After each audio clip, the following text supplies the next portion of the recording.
tetap persekutuan baik secara vertikal ataupun horizontal, dan kita berharap melalui para alumni ini bisa menjadi berkat bukan saja kepada komunitas sendiri tapi juga pada seluruh bangsa bahkan di dunia. Dan malam ini kita akan membahas suatu topik yang sangat menarik ya. Bahkan mungkin sesuatu hal yang menjadi kontroversi, bukan saja kontroversi masalah yang akan kita bahas dalam topiknya, tapi juga Bapak Kamarudin ini menjadi salah satu pengacara yang juga menjadi seakan-akan tanda kutip kontroversi bagi mereka yang tidak menginginkan apa yang diperjuangkan oleh Pak Kamarudin. Pada malam ini kita akan ngobrol santai seputar hukuman mati dari sudut pandangan Bapak Kamarudin Simanjuntak. Pak Kamarudin ini adalah seorang pengacara dari firma hukum Victoria, dan kita tahu pada malam ini kita akan membahas tentang putusan dari pengadilan tentang hukuman mati, tentang kasus yang kita tahu selama ini bahwa adanya keluarga Nofriansah Yosua Huta Barat atau Brigadir J sempat takut melaporkan kasus kematian ini, tapi karena keteguhan hati dan kerendahan hati Pak Kamarudin, beliau akhirnya take over kasus ini dengan menanggung biaya sendiri.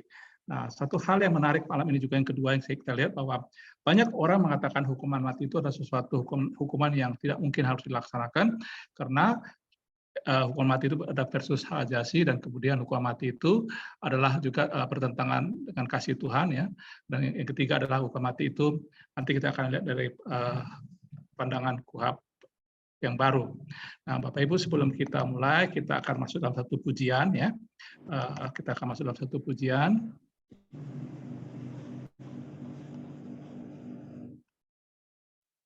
Tiap langkahku. Kalau rekan-rekan mau join bisa ya di acara sebentar ya. Artis, John.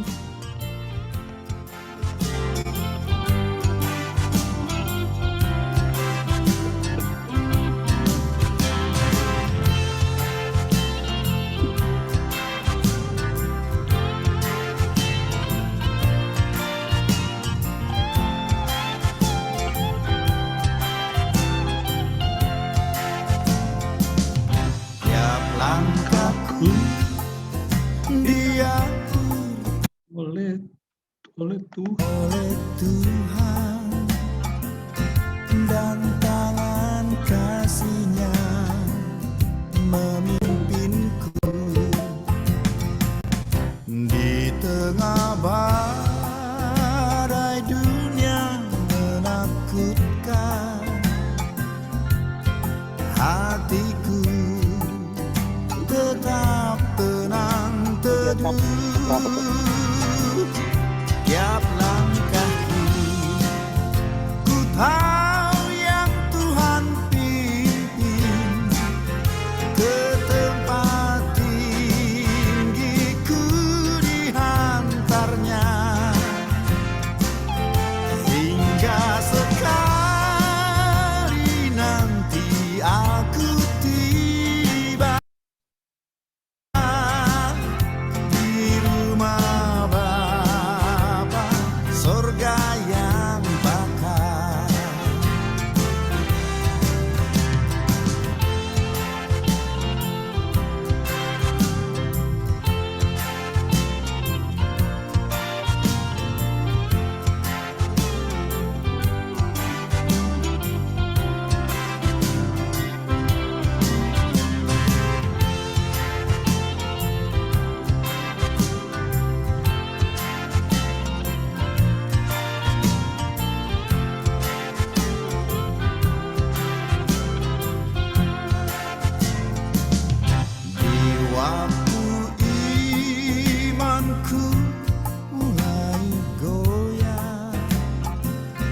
Dan bila jalanku hampir sesat,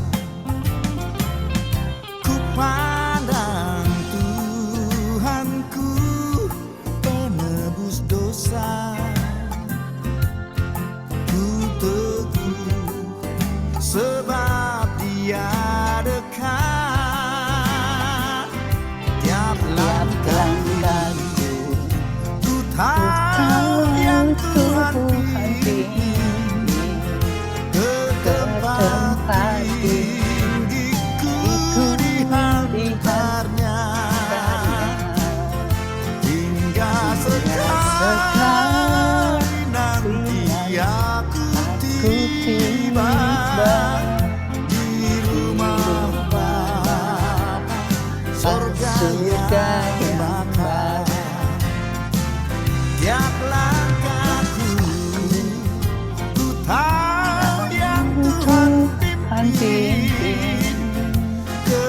tempat tinggiku lihatnya,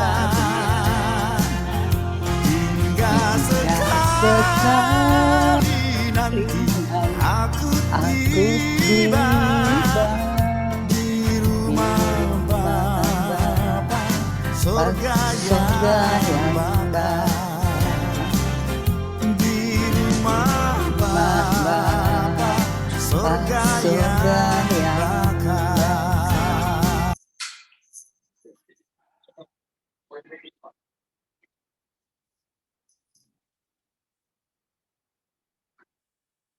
Masih di mute, Bang. Masih di mute ya. Oke ya, seperti lagu ini bahwa setiap langkah kita diatur oleh Tuhan dan Tuhan selalu mengangkat kita lebih tinggi karena apa yang telah diterapkan tetap tidak ada yang akan menjatuhkannya. Oke, malam ini kita akan teruskan, kita minta kepada Ibu Lucy untuk membuka dalam doa. Doa dulu, Bang. Ya, baik, Ya. kita bersatu di dalam doa. Berdoa. Bapak yang baik, kami mengucap syukur Tuhan untuk hidup kami yang dalam pemeliharaan Tuhan sampai pada hari ini. Dan kami bersyukur juga untuk malam ini kami boleh berkumpul lagi di dalam PA ini Tuhan. Malam ini kami akan belajar lagi lebih dalam tentang makna hukuman mati sebagai anak-anak Tuhan yang mengenal Tuhan secara pribadi, dan sebagai anak-anak Tuhan yang belajar dari sisi hukum. Biar malam ini kami boleh belajar lebih banyak lagi lewat hamba-Mu Pak Kamarudin Tuhan, tentang makna hukuman mati. Tuhan yang menolong Pak Kamarudin, Tuhan yang memimpin ya untuk bicara, dan Tuhan juga menolong kami dalam diskusi kami ke depan. Beracara Tuhan, Tuhan yang membangun nilai dalam hidup kami. Terima kasih Bapa dalam surga, kami menyerahkan PA malam ini dalam tangan kasih Tuhan.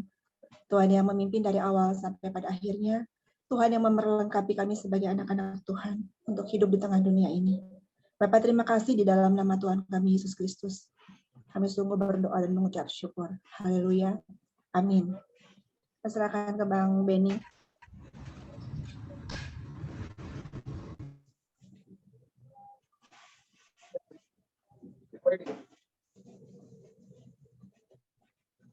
Bang Ben masih di mute. Oke, sebelum kita masuk dalam pembahasan tentang hukuman mati ini, yang akan disampaikan oleh Pak Kamarudin, saya minta dengan hormat ke Bapak Heri, Jenderal IKIM, untuk bersaksi, dan tolong diperkenalkan Pak diri Pak, supaya kita tahu apa yang sebenarnya kesaksian Bapak ini sebenarnya siapa sebenarnya Bapak. Terima kasih Pak, silakan. Shalom semuanya. Wah, senang bisa berjumpa kembali dan salam untuk Pak Kamarudin Simanjuntak ya. Ini luar biasa. Saya pernah berkata kepada beliau, Pak, Bapak ini pengacara atau pendeta gitu ya. Karena dahsyat sepak terjangnya, melalui beliau saya menjadi saksi ahli MKC kala itu ya.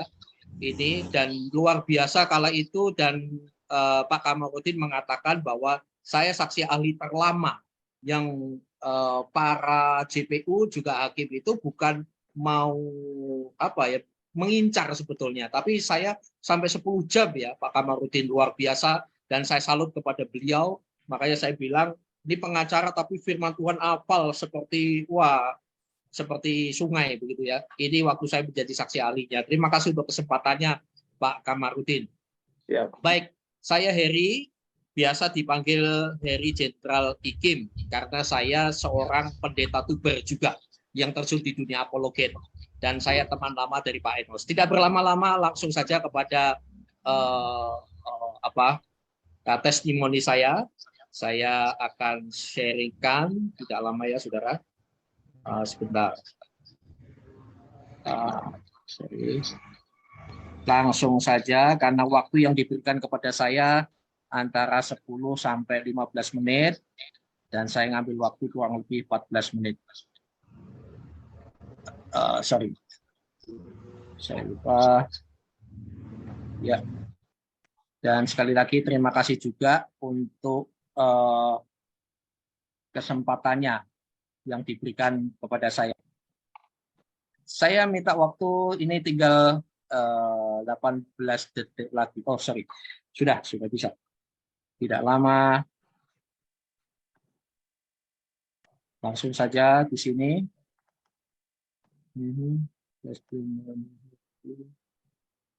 Tampaknya ini.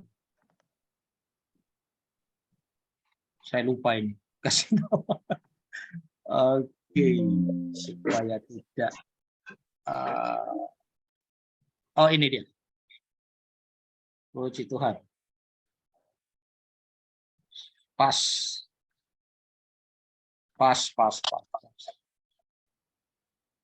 Supaya tidak menyita waktu. Saya tutup dulu ya. Maaf, saya tutup dulu. Jadi saya tinggal di Tomohon. Shalom Pak Martin Simanjuntak. Ini beliau juga orang luar biasa, ya.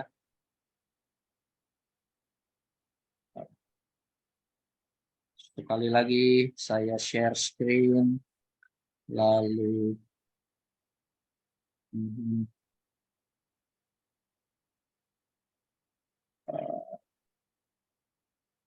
saya sudah siapkan. Ya.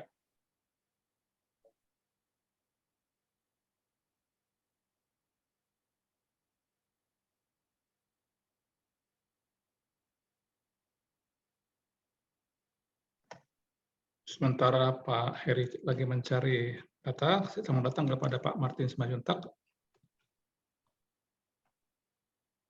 Oh, sorry. Share screen saya apakah kelihatan dan kedengaran tadi? Belum Pak. Atau langsung aja nggak Pak? Mungkin kira-kira. Ini sudah. Oh, udah kelihatan? Belum ada gambarnya Pak? Ini tidak kelihatan ya? Nggak kelihatan gambarnya Pak, nggak keluar. Sudah keluar? Gambar secara menyeluruh ada, tapi tidak satu fokus kepada satu materinya Pak. Oke. Sekali lagi kalau tidak bisa ya saya langsung aja ya. Iya, bagus begitu aja Pak. Makasih Pak. Masih belum kelihatan? Belum Pak, belum. Pak Heri. Itu harus ini Pak Heri, pas share screen, pilih yang screen, kemudian cari yang sudah Bapak buka tadi itu biasanya ada di bagian bawahnya itu ada file video yang sudah terbuka. Oke, baik. Saya coba lagi. Pilih yang screen Pak. Screen ya, iya. Memang ini ada perubahan. Share screen sudah. Pilih screen. Pilih screen, cari file videonya Pak. Saya ulang lagi. Oke. Kalau sudah, maaf.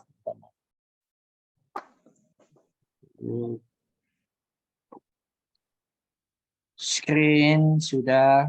Ini belum ada share screen-nya Pak. Oke, baik. Iya. Nah, ini sudah kelihatan? Belum Pak. Belum fokus kepada gambar yang diinginkan. Pilih yang screen Pak.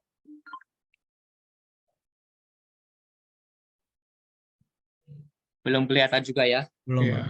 Belum Pak, mungkin ada sistemnya beda kali. Bantu Nos. Oke, baik. Enos bisa bantu Enos yang itu share. Nggak bisa, Pak. Nggak bisa. Oke, saya tutup aja. Ini ada something wrong. Minta maaf, saya mengambil waktunya. Atau mau kirim ke saya, Pak Heri, nanti saya buka.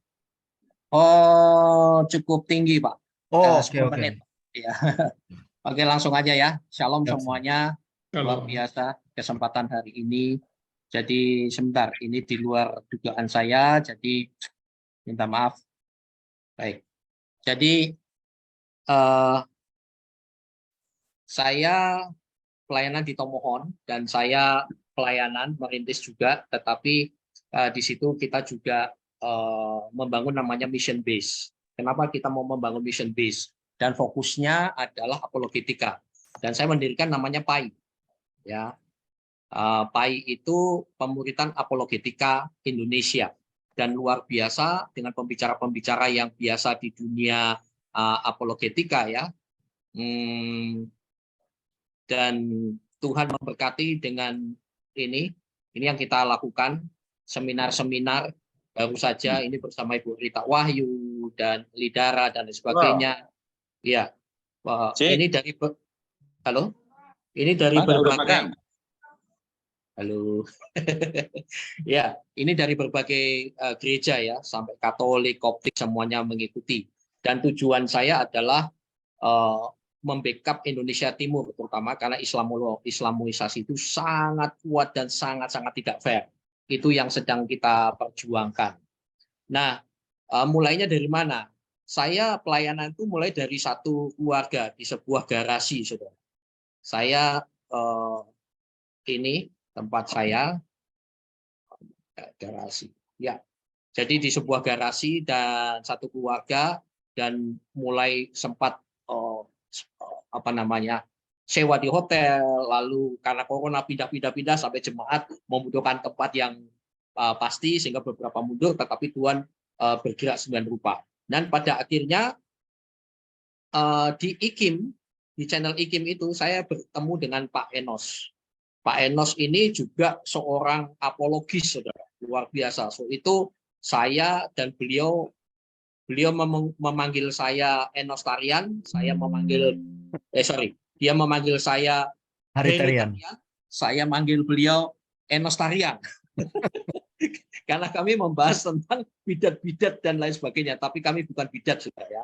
Nah, ya, singkat cerita, pada akhirnya Pak Enos tergerak melihat visi saya, lalu beliau membeli tanah tepat di tengah kota atau mohon itu seluas 840 meter. Lalu dipersilakan saya untuk membeli yang 400 meter.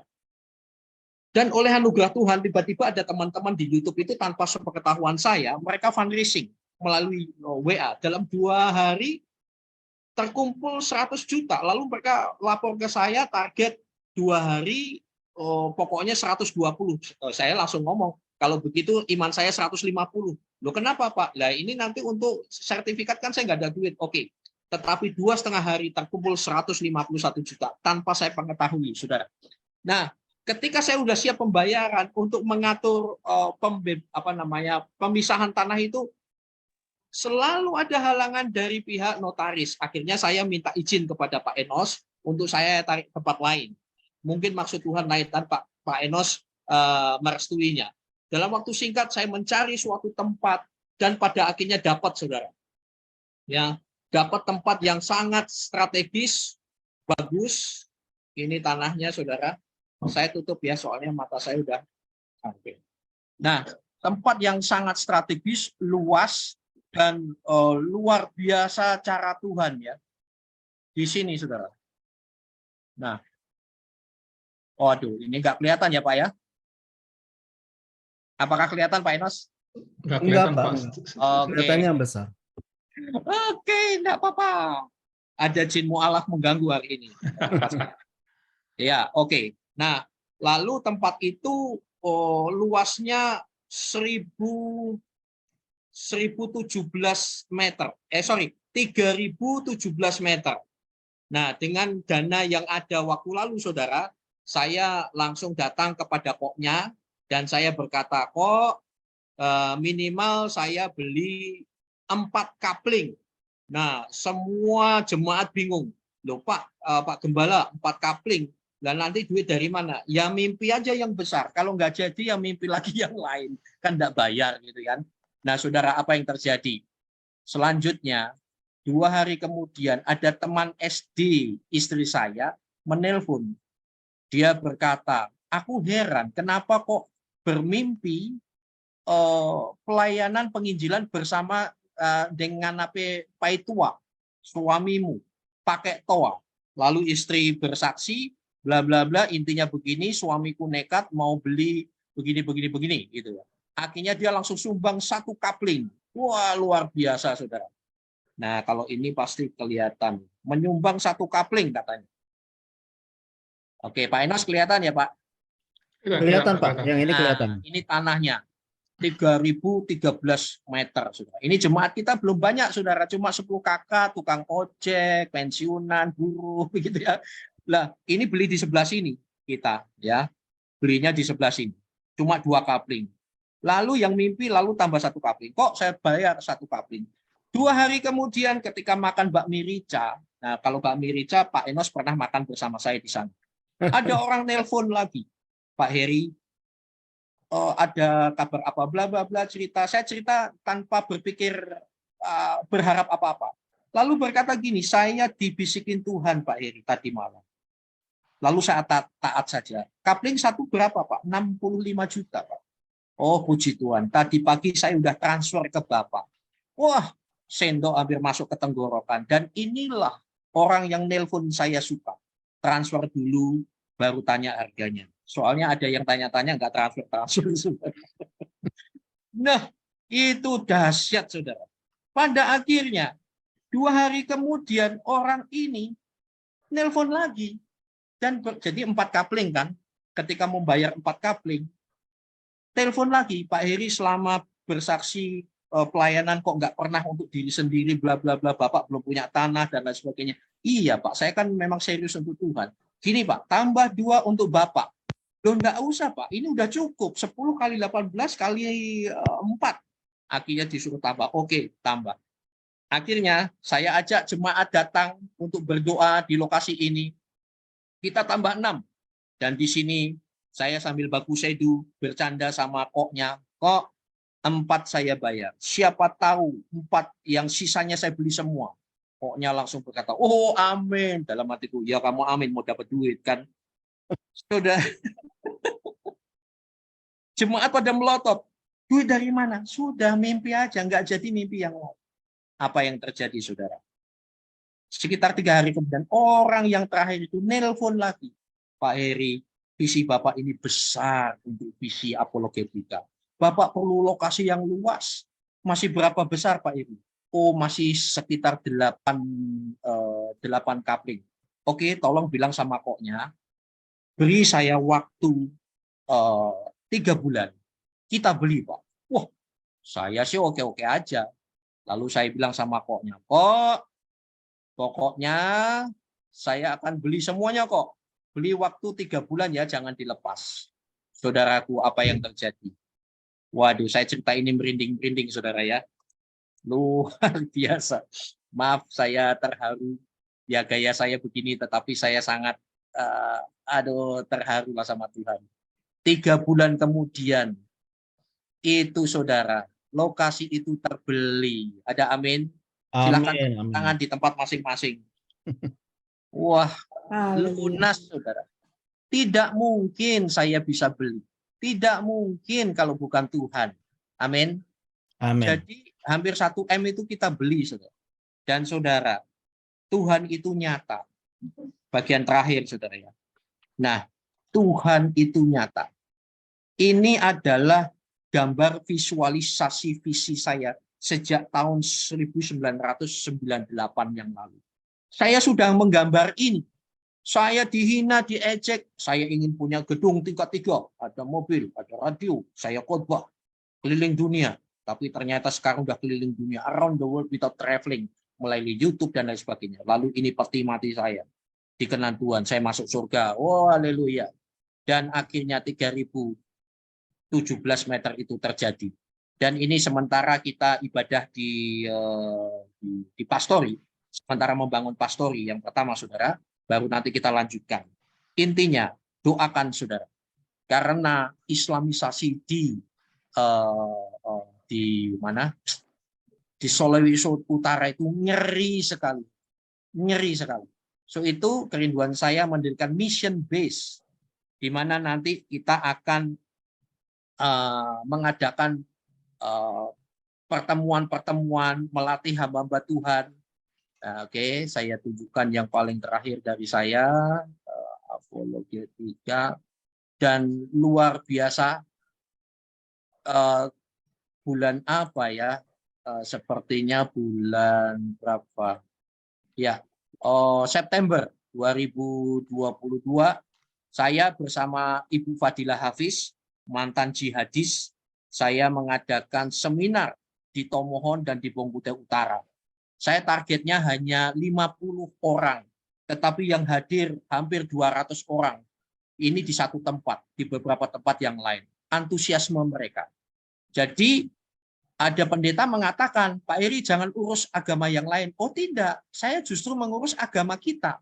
Kenapa? Karena mereka mengurusin kita sejak kecil, diajarkan yang salah tentang kekristenan. Kita harus berapologetika, bukan debat, tetapi mempertanggungjawabkan mempertanggungjawabkan iman. So itu salah satunya. Saya juga ini pastori tempat ibadah sementara, dan ini ada orang yang ngirim eskavator itu tanpa sepengetahuan saya juga, saudara. Nah, ini ada 4 anak yang menjadi pilot project saya. Ini tak ajarin bagaimana siapa Yesus Tritunggal dan seterusnya sejak dini. Dan jemaat setelah ibadah saya ajarin tentang apologetika 10 menit. Jadi seperti itu, saudara. Proyek ini, wah, saya itu kalau cerita ini mau menangis, saudara. Kalau bukan Tuhan tidak mungkin. Tuhan memberikan yang tidak pikirkan. So itu di mana ada visi, pasti ada provisi. Amin. Amin. Bukan pengusaha. Saya dulu sempat jadi pengusaha, tapi patah sepatah-patahnya setelah corona. Jahat sekali. Sekarang saya dan istri, wis pokoknya kita full time melayani Tuhan dengan dengkul, dan Tuhan memberkati, Tuhan memelihara sampai saat ini. Wabillahi taufiq wal hidayah. Wassalamualaikum warahmatullahi wabarakatuh. Waalaikumsalam warahmatullahi wabarakatuh. Shalom. Shalom. Terima kasih Pak Heri untuk kesaksiannya, luar biasa ya, Tuhan bekerja dalam pelayanan Bapak, dan kita berdoa supaya melalui tepat misi Bapak sehingga banyak jiwa-jiwa dikembalikan, bahkan yang malah kembali kepada kasih Kristus. Oke, Bapak Ibu sekalian, untuk menghemat waktu, kita akan masuk kepada pembahasan PA kita pada malam hari ini tentang bagaimana sesungguhnya pandangan kekristenan tentang hukum mati. Dan kita tahu bahwa ini suatu hal yang sangat kontroversi. Kita akan melihat kebenaran Tuhan, dan kita akan lihat juga bagaimana juga pada pasal 100 KUHP baru sekarang ini, ternyata hukuman mati itu bukanlah mengakibatkan orang itu langsung mati, tapi harus mengalami pencobaan 10 tahun, bahkan kalau dia pun menyesal, dia bisa di pasal 4 dikatakan bahwa dia bisa diubah kembali pidana matinya. Oke, untuk waktu supaya waktu tidak terbuang lama, saya persilahkan kepada Pak Kamarudin menyampaikan materi untuk pembahasan malam ini. Silakan Pak, Tuhan berkati. Salam Elohim. Shalom Elohim. Elohim salam, begitu jawabnya ya. Elohim salam. Salam. Terima kasih kepada Elohim karena pada sore malam hari ini saya diberi kepercayaan untuk memberikan pandangan atau materi menurut pemahaman saya. Pertama, saya jelaskan dulu kenapa saya memanggil pencipta itu sebagai Elohim. Karena di dalam Alkitab yang sebenarnya mereka orang-orang Yahudi Israel tidak pernah menyembah Allah. Tetapi mereka menyembah JHWH, dan saking kudusnya JHWH itu mereka menyebutnya sebagai Elohim Adonai. Bisa kita baca itu di kitab Ulangan 6 ayat 4. Mereka berdoa 3 kali sehari dengan menyebut Shema Israel Adonai Eloheinu Adonai Echad, yang artinya, hai Israel, dengarkanlah bahwa Tuhan kita itu adalah satu atau Esa, dan pujilah dia atau kasihilah dia dengan segenap hatimu, dengan segenap akal budimu, dan dengan segenap kekuatanmu. Itu doa Shema Israel Adonai Eloheinu Adonai Echad, sebagaimana dimaksud dalam Ulangan 6 ayat 4, 3 kali dikumandangkan oleh umat Israel. 3 kali mereka berdoa. Tetapi mereka tidak pernah menyembah Allah. Lalu mengapa Kristen Indonesia menyembah Allah? Umat Kristen Indonesia menyembah Allah adalah karena pidato atau keinginan politik daripada Presiden Insinyur Soekarno. Karena Soekarno tersinggung tidak dijemput atau tidak disambut oleh Presiden Amerika Serikat ketika dia berkunjung ke Amerika, tetapi disambut oleh yang mewakilinya, mungkin menteri atau wakilnya ketika itu, sehingga dia tersinggung karena diketahui waktu itu presidennya sedang menyambut negara yang menurut ukuran Presiden Soekarno adalah negara lebih kecil daripada Indonesia, sehingga dia marah karena merasa Soekarno itu negara yang besar, pemimpinnya, kemudian umatnya yang sangat besar, khususnya Islam, dan negaranya besar, yaitu penduduknya terbesar nomor berapa di dunia. Sehingga dia langsung pergi dari Amerika setelah mengisi Banu Aptur, pergi ke Uni Soviet. Ketika itu ada dua paham di dunia, yaitu paham Eropa dengan menonjolkan kapitalisme dan liberalisme,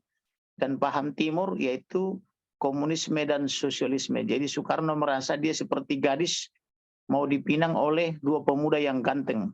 Sejak saat itu beliau pulang dari Uni Soviet, dia rubahlah ideologi kita dari Pancasila menjadi nasional, agama dan komunis. Dan beliau berkumandang, kalau mau jadi Kristen, jadilah Kristen Nusantara, jangan Kristen Yahudi. Kalau mau jadi Muslim, jadilah Muslim Nusantara, jangan Muslim Arab.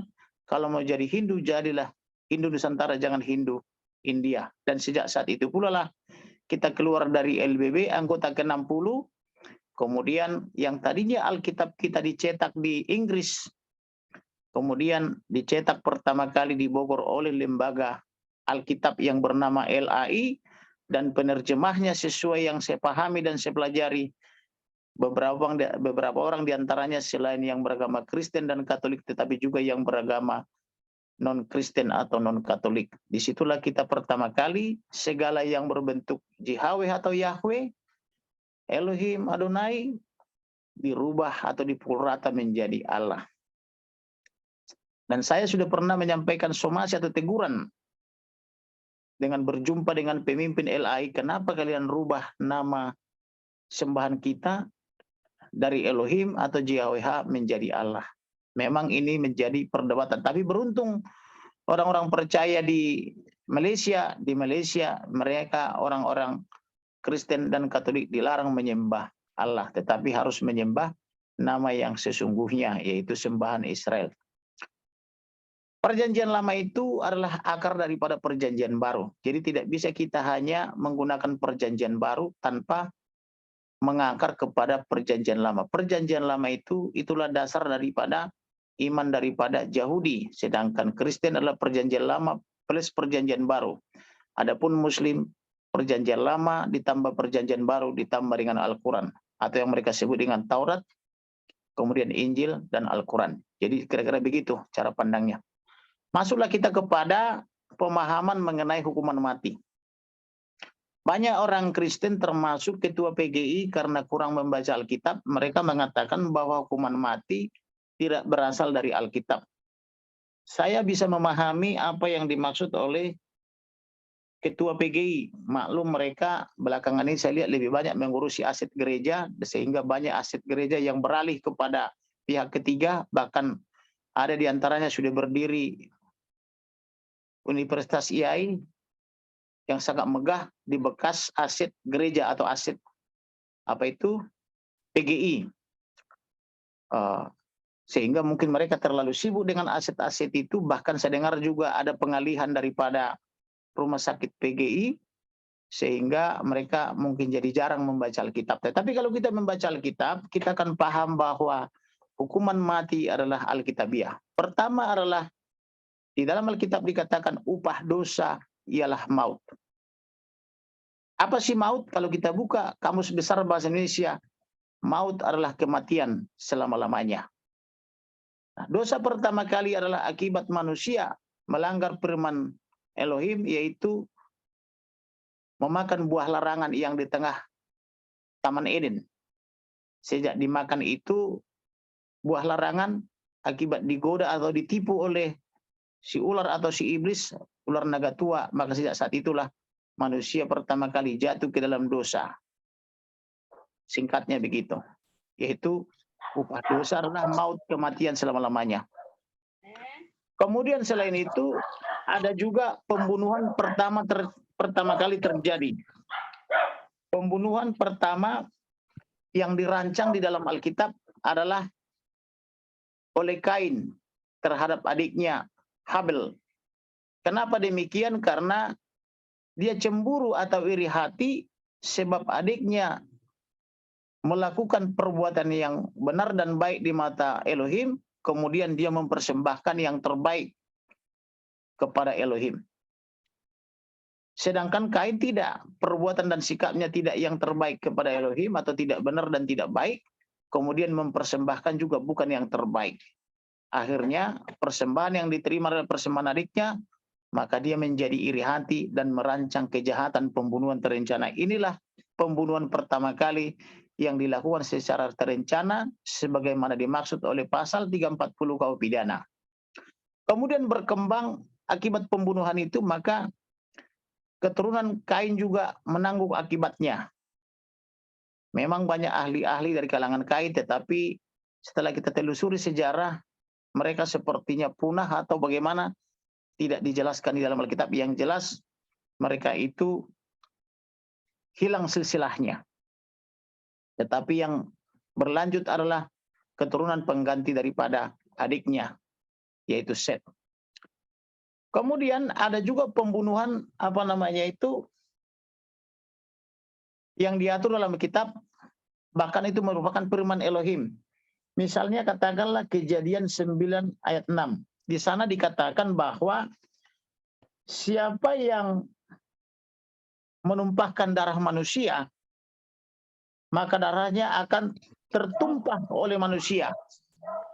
Sebab Elohim menciptakan manusia segambar dan serupa dengan Elohim. Artinya manusia itu adalah ciptaan istimewa, ciptaan khusus.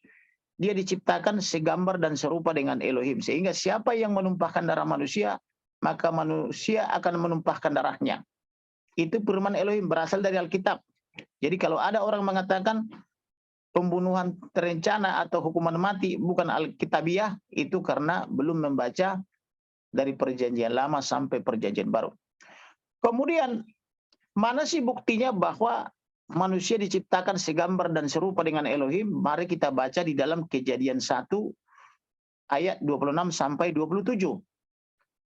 Kalau kita baca Kejadian 1 ayat 26 sampai 27, di sana dikatakan manusia diciptakan segambar dan serupa dengan Elohim.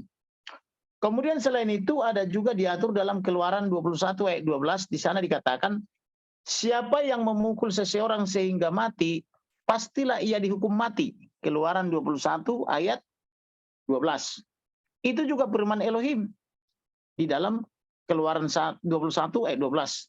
Siapa yang memukul seseorang sehingga mati, pastilah ia dihukum mati. Jadi pasti, bukan ragu-ragu. Itu juga berasal dari Alkitab. Kemudian Yesus Kristus sendiri adalah terkena pidana mati, yaitu Yesus akibat melakukan kebaktian padang.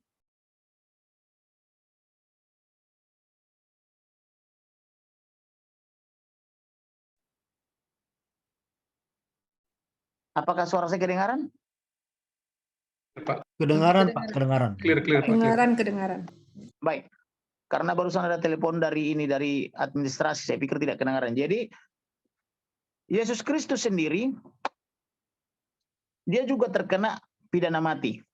Seandainya pidana mati tidak alkitabiah, Yesus Kristus yang adalah Yeshua HaMasyiah, yang adalah Elohim itu sendiri, pastilah dia menolak dihukum mati. Tetapi mengapa Yesus mau dihukum mati? Padahal dia adalah Elohim itu sendiri. Tetapi kenapa dia dipidana mati dengan cara disalib? Akibat kecemburuan daripada tua-tua sinagog. Akibat iri hati daripada tua-tua sinagog, karena dia membuat kebaktian di padang sampai diikuti beribu-ribu orang.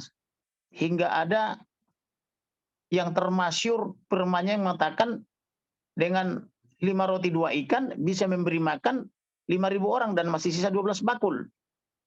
Kemudian apa iri hatinya tua-tua ibadah itu? Karena 2 minggu sebelum Yesus dihukum mati, dia juga mengobrak-abrik pedagang-pedagang di Bait Suci, yaitu pedagang burung, pedagang ternak, termasuk money changer, pertukaran uang dunia atau mata uang dunia kepada uang shekel dan sebagainya. Dan pengurus rumah ibadat itu dapat komisi. Penukaran uang itu sekarang kita kenal jadi money changer, kan begitu. Dan money changer juga dapat komisi. Itu juga money changer itu Alkitabiah, berasal dari Alkitab. Perdagangan juga berasal dari Alkitab. Kemudian Bagaimana sikap Tuhan kepada hukuman mati? Apakah Tuhan menolak hukuman mati? Tentu tidak. Karena kalau Tuhan atau Elohim menolak hukum mati, tidak mungkin ditulis di dalam Alkitab. Tetapi pertanyaannya, adakah orang yang lolos dari hukuman mati? Banyak. Salah satu contohnya Daud. Daud atau Raja Daud, yang oleh umat muslim disebut sebagai Nabi Daud alaihi salam, yang oleh Yahudi disebut Raja Daud, oleh Kristen dan Katolik disebut Raja Daud.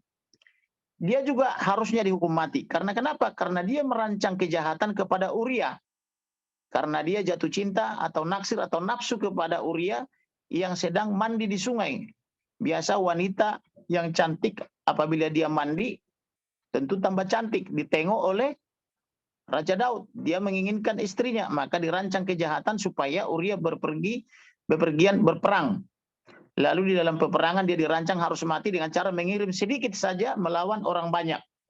Maka Uria pun mati dan dia mengambil istrinya Batseba untuk menjadi istrinya, dan akibatnya dia pun terkena hukuman mati.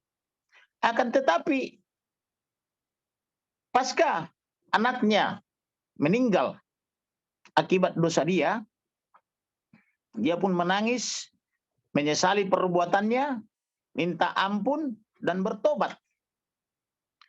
Sampai menaruh kepalanya ke tanah dan tanah ditaruh di atas kepalanya ketika anaknya sedang sakit. Bahkan dia berpuasa siang malam minta pengampunan. Dan setelah anaknya mati, diakhiri semua puasa itu, dia berjanji tidak melakukan dosa lagi. Kemudian dia pun diberi pengampunan. Tetapi ada yang tidak diberikan kepada dia, yaitu untuk membangun rumah Elohim atau rumah ibadat atau sinagog. Namun dari istrinya yang dijinahinya itu atau yang sudah dibunuh suaminya itu Uria, lahir anak yaitu raja terbesar sepanjang masa, namanya Salomo. Raja Salomo adalah raja termasyhur dan terbesar dari dahulu sampai sekarang yang pernah dicatat oleh Alkitab. Dialah yang membangun rumah ibadah atau sinagog buat Elohim, di mana pembangunannya membutuhkan waktu 40 tahun karena menggunakan bahan-bahan terbaik. Dan bahkan di dalam rumah ibadah yang dibangun oleh Salomo itu, Yeshua Masih atau Yesus Kristus masih sempat dia berkhotbah di sana. Tetapi ketika tempat ibadah itu dipuja-puji oleh murid-muridnya, Yesus mengatakan bahwa suatu saat tidak ada lagi batu di atas batu di tempat ibadah itu, karena semua akan runtuh. Buat orang Yahudi itu hal yang tidak mungkin, karena pondasi daripada sinagog itu begitu kuat. Bahkan ada yang mengatakan satu batu itu terdiri daripada 20 ton, saking beratnya. Tetapi bisa runtuh dan batunya diangkut ke Roma oleh Raja Roma 70 tahun pasca Yesus disalib atau dipidana mati. Itu tempat ibadah dihancurkan oleh Kaisar Titus tahun 70 Masehi. Dan itu menjadi 7 keajaiban dunia, yaitu gedung gladiator yang ada di Roma sana, yang batunya mengandung emas. Kemudian siapa lagi yang namanya tercatat lolos dari hukuman mati karena pengampunan Elohim? Kalau tadi Daud meninggalkan kitab Mazmur, Raja Salomo meninggalkan kitab Amsal dan Pengkhotbah. Masuk kita kepada perjanjian baru. Apakah ada yang lolos dari hukuman mati? Ada. Misalnya katakanlah Maria Magdalena. Maria Magdalena tertangkap basah atau tertangkap tangan sedang melakukan perzinahan. Menurut hukum Musa, bahwa seseorang yang tertangkap basah, khususnya wanita, sedang melakukan perzinahan, dia harus dihukum mati. Hukumannya adalah hukuman rajam. Hukum rajam itu adalah kepalanya dilempar dengan batu sampai mati.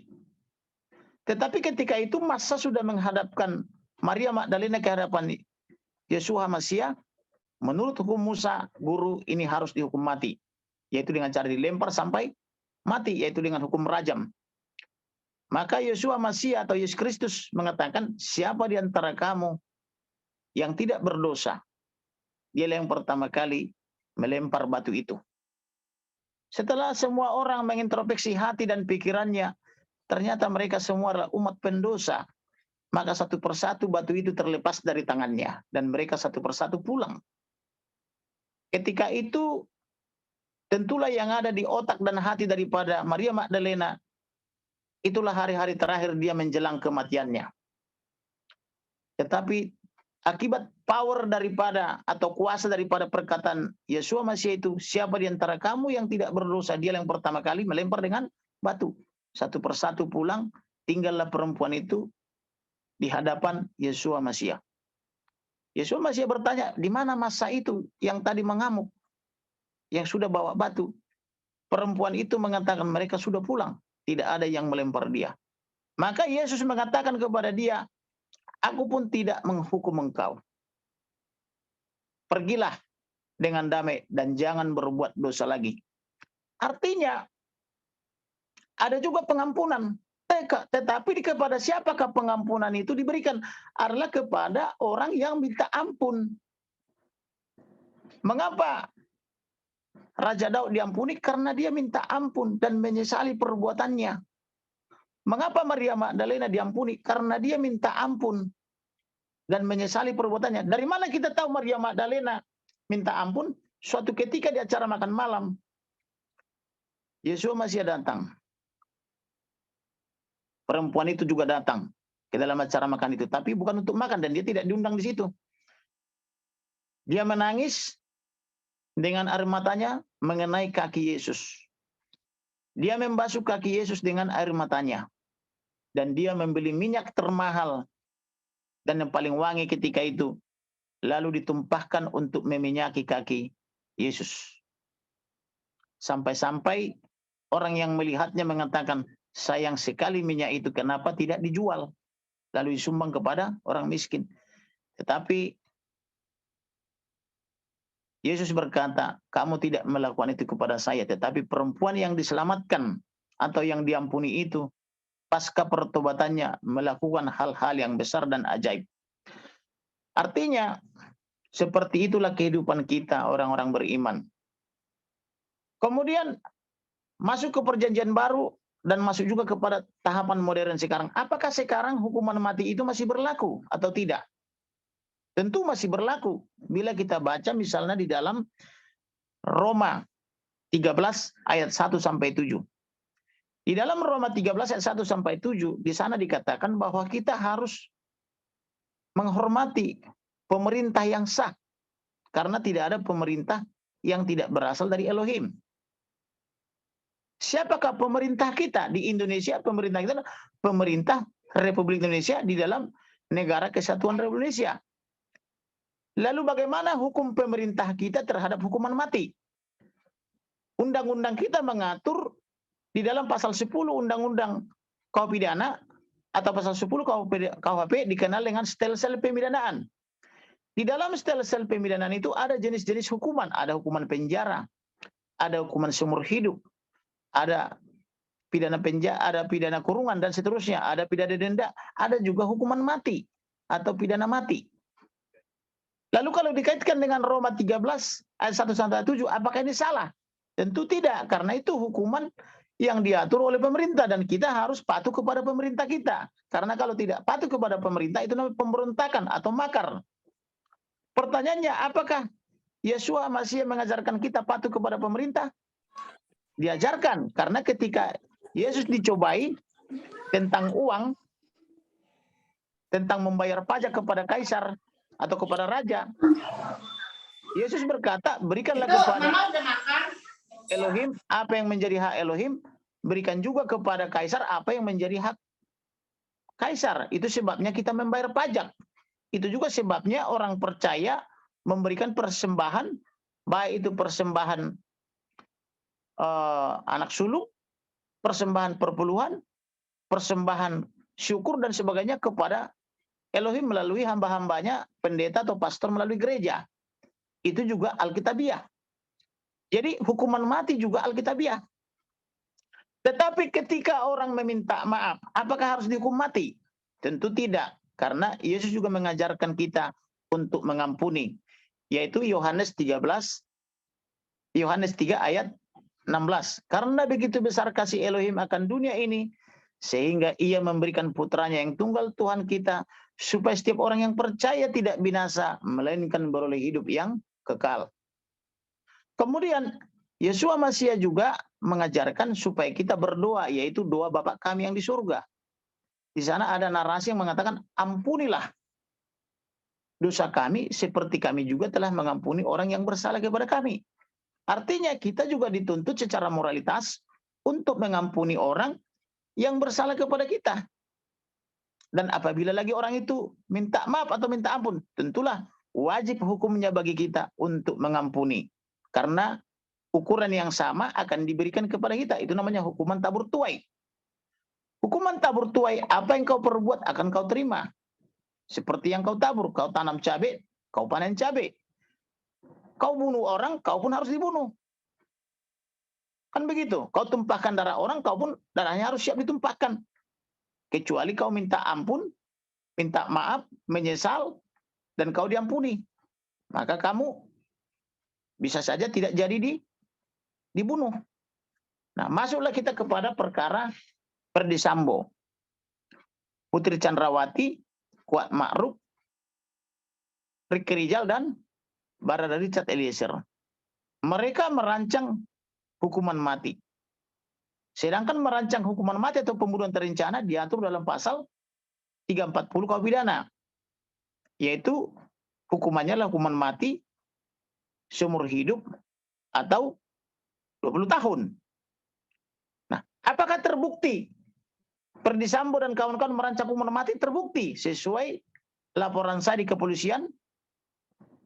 Mereka menjadi tersangka, kemudian menjadi terdakwa pasal hukuman mati, kemudian terbukti di persidangan dan dituntut hukuman mati. Dituntut hukuman seumur hidup untuk Ferdy Sambo, 8 tahun untuk Putri, Kuat Ma'ruf maupun Ricky Rizal, dan 12 tahun untuk Barada Richard Eliezer. Lalu saya mengkoreksi tuntutan jaksa itu dengan mengatakan bahwa khusus Ferdy Sambo harus diperberat hukumannya dari seumur hidup menjadi hukuman mati. Karena kenapa? Karena dia tidak menyesal dan tidak minta ampun. Padahal saya berikan dia 3 talenta, yaitu talenta menyadari perbuatannya, mengakui kesalahannya, dan meminta maaf atau bertobat. Itu juga berlaku untuk 5 orang, tetapi mereka tidak mau menyambut 3 talenta itu. Yang menyambut hanya polisi tingkat rendah atas nama Barada Richard Eliezer. Maka karena semua terdakwa kecuali Barada E menolak talenta itu, maka kita berikanlah talenta itu kepada Barada Richard Eliezer. Dan disambut dengan baik. Sebagai bukti, orang tuanya, kekasihnya, istri pengacaranya mau bertemu dengan Les Samuel Huta Barat maupun Itoros Tibur Simanjuntak, kami fasilitasi dengan Martin Lucas dan kawan-kawan dan Silvia Iskandar di Metro TV. Setelah itu kami ajak makan di restoran besar yaitu Baku Sayang. Dan di sana akhirnya mereka saling memaafkan, saling mengampuni, dan berjanji baku sayang sampai tua. Maka talenta yang harusnya buat semuanya 5 terdakwa berhasil dikumpulkan menjadi buat Barada Richard Eliezer karena 4 orang menolak menerima talenta itu dan memilih untuk memfitnah dan memprofiling yang buruk kepada almarhum Joshua. Apakah memfitnah orang mati kejahatan? Ya, karena diatur dalam KUH pidana yaitu pasal 321, tidak boleh menjelek-jelekan atau memfitnah orang yang sudah mati karena dia tidak bisa membela diri dan seterusnya. Karena mereka tidak bertobat, akhirnya hakim pun sesuai permintaan saya dikabulkan. Maka Ferdy Sambo menjadi terkena hukuman mati karena diperberat. Putri pun dari 8 tahun menjadi 20, Ricky Rizal dan Kuat Ma'ruf menjadi 15, tapi khusus Ricky Rizal karena dia ada hal yang meringankan 2 menjadi 13 tahun. Sedangkan untuk Barada Richard Eliezer saya minta dia harus dijadikan justice kolaborator atau GC dan harus dituntut di bawah atau diponis di bawah 5 tahun, dan hakim lebih bijaksana lagi karena dia telah menyesal dan bertobat. Dia diponis 1 tahun dan 6 bulan, dan banyak pembelaan kepada dia dari amicus curiae atau sahabat-sahabat peradilan, sehingga dia pun segera akan bebas dan dia bisa kembali kepada institusi kepolisian karena dia sudah menjadi merdeka. Karena kenapa? Orang yang mengakui dosanya dan menyesali perbuatannya dan hidup jujur serta terhormat, dia menjadi manusia merdeka karena kebenaranlah yang memerdekakan, yaitu kebenaran dari Elohim. Siapa sih Elohim? Tadi sudah jelaskan di Ulangan 18 ayat 15, Ulangan 18 ayat 18, Yesaya 9 ayat 5, Yohanes 1 ayat 1, Yohanes 10 ayat 30, dan Wahyu 1 ayat 8. Khusus di Yohanes di Yesaya 9 ayat 5, di sana sangat jelas dijelaskan siapa itu Elohim atau siapa itu Yeshua Mashiach. Yeshua Mashiach yang disebut dengan Jesus Christ oleh orang Eropa, Yesus Kristus oleh orang Indonesia, dia adalah anak yang telah lahir. Yang kedua, dia adalah putra yang diberikan. Yang ketiga, lambang pemerintahan ada atas bahunya. Yang keempat, namanya disebut penasihat yang ajaib. Yang kelima disebut sebagai Elohim yang perkasa. Dia anak, dia pula Elohim. Atau orang Indonesia menyebutnya Allah. Saya menyebutnya Elohim atau Yahweh. Yang keenam, dia disebut juga sebagai Bapa yang kekal. Yang ketujuh disebut juga sebagai Raja Damai. Jadi ada 7 nubuatan di dalam satu ayat itu. Sedangkan di Yohanes 10:30 dikatakan, Yesus berkata, aku dan Bapa adalah satu. Artinya Elohim adalah Yesus atau Yeshua Mashiach. Yeshua Mashiach adalah Elohim. Di dalam Wahyu 1:8 dikatakan dialah yang awal dan yang akhir, yang alfa dan yang omega. Artinya Elohim itu atau Yesus itu adalah yang awal dan yang akhir. Itulah kira-kira yang bisa saya katakan. Jadi hukuman mati adalah Alkitabiah.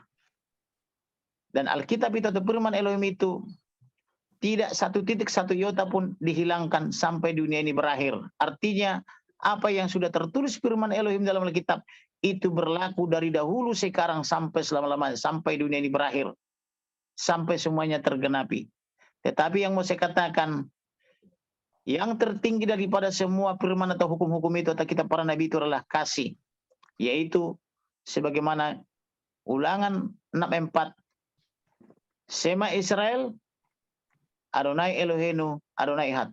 Dengarlah Israel, Tuhan itu satu. Kasihilah Tuhan Elohimmu dengan segenap hatimu, dengan segenap akal bunimu, dan dengan segenap kekuatanmu.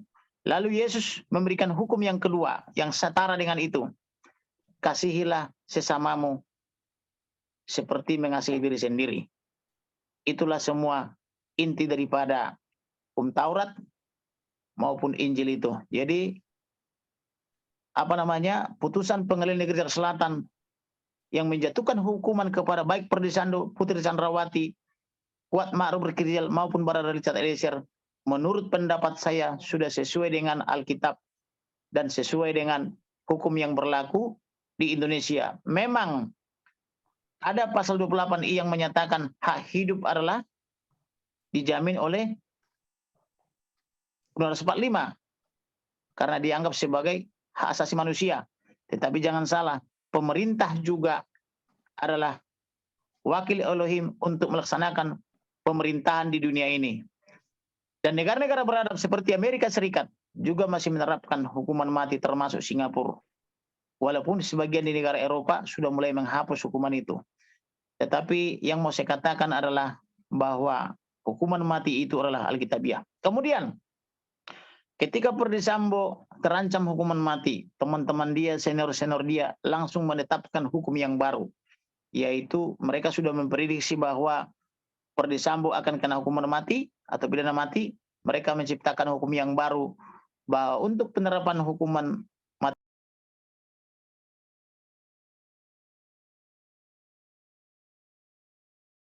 berlaku karena masih perlu sosialisasi 3 tahun. Jadi sebetulnya kalau dari kami penasihat hukum keluarga Brigadir Joshua Huta Barat adalah menghendaki supaya kelima terdakwa yang termasuk yang belum tersangka yang masih berkeliaran di luar sana, kami lebih menginginkan menghendaki mereka bertobat, yaitu menyadari kesalahannya, meminta maaf dan berjanji tidak mengulangi lagi. Itu yang kami inginkan. Tetapi kita tidak bisa melempar mutiara kepada babi, karena babi akan menginjak-injak mutiara itu karena dia tidak mengerti arti daripada mutiara itu. Begitulah kira-kira. Semoga Elohim memberkati dan semoga perkataan saya ini yang saya sadar dalam kitab dapat mencerahkan kita dan berguna buat kehidupan kita. Terima kasih, Elohim memberkati. Saya kembalikan kepada host atau moderator. Terima kasih. Terima kasih Pak Kamarudin untuk sharingnya, bahkan kita lihat sungguh dalam ya pengertian hukuman mati. Bapak lihat juga dari pandangan hukum mati ini dari segi Alkitab, dikatakan bahwa ternyata hukum mati itu adalah sangat alkitabiah, dan juga Bapak tadi memperlihatkan bagaimana hukum positif Indonesia ya tentang hukuman mati.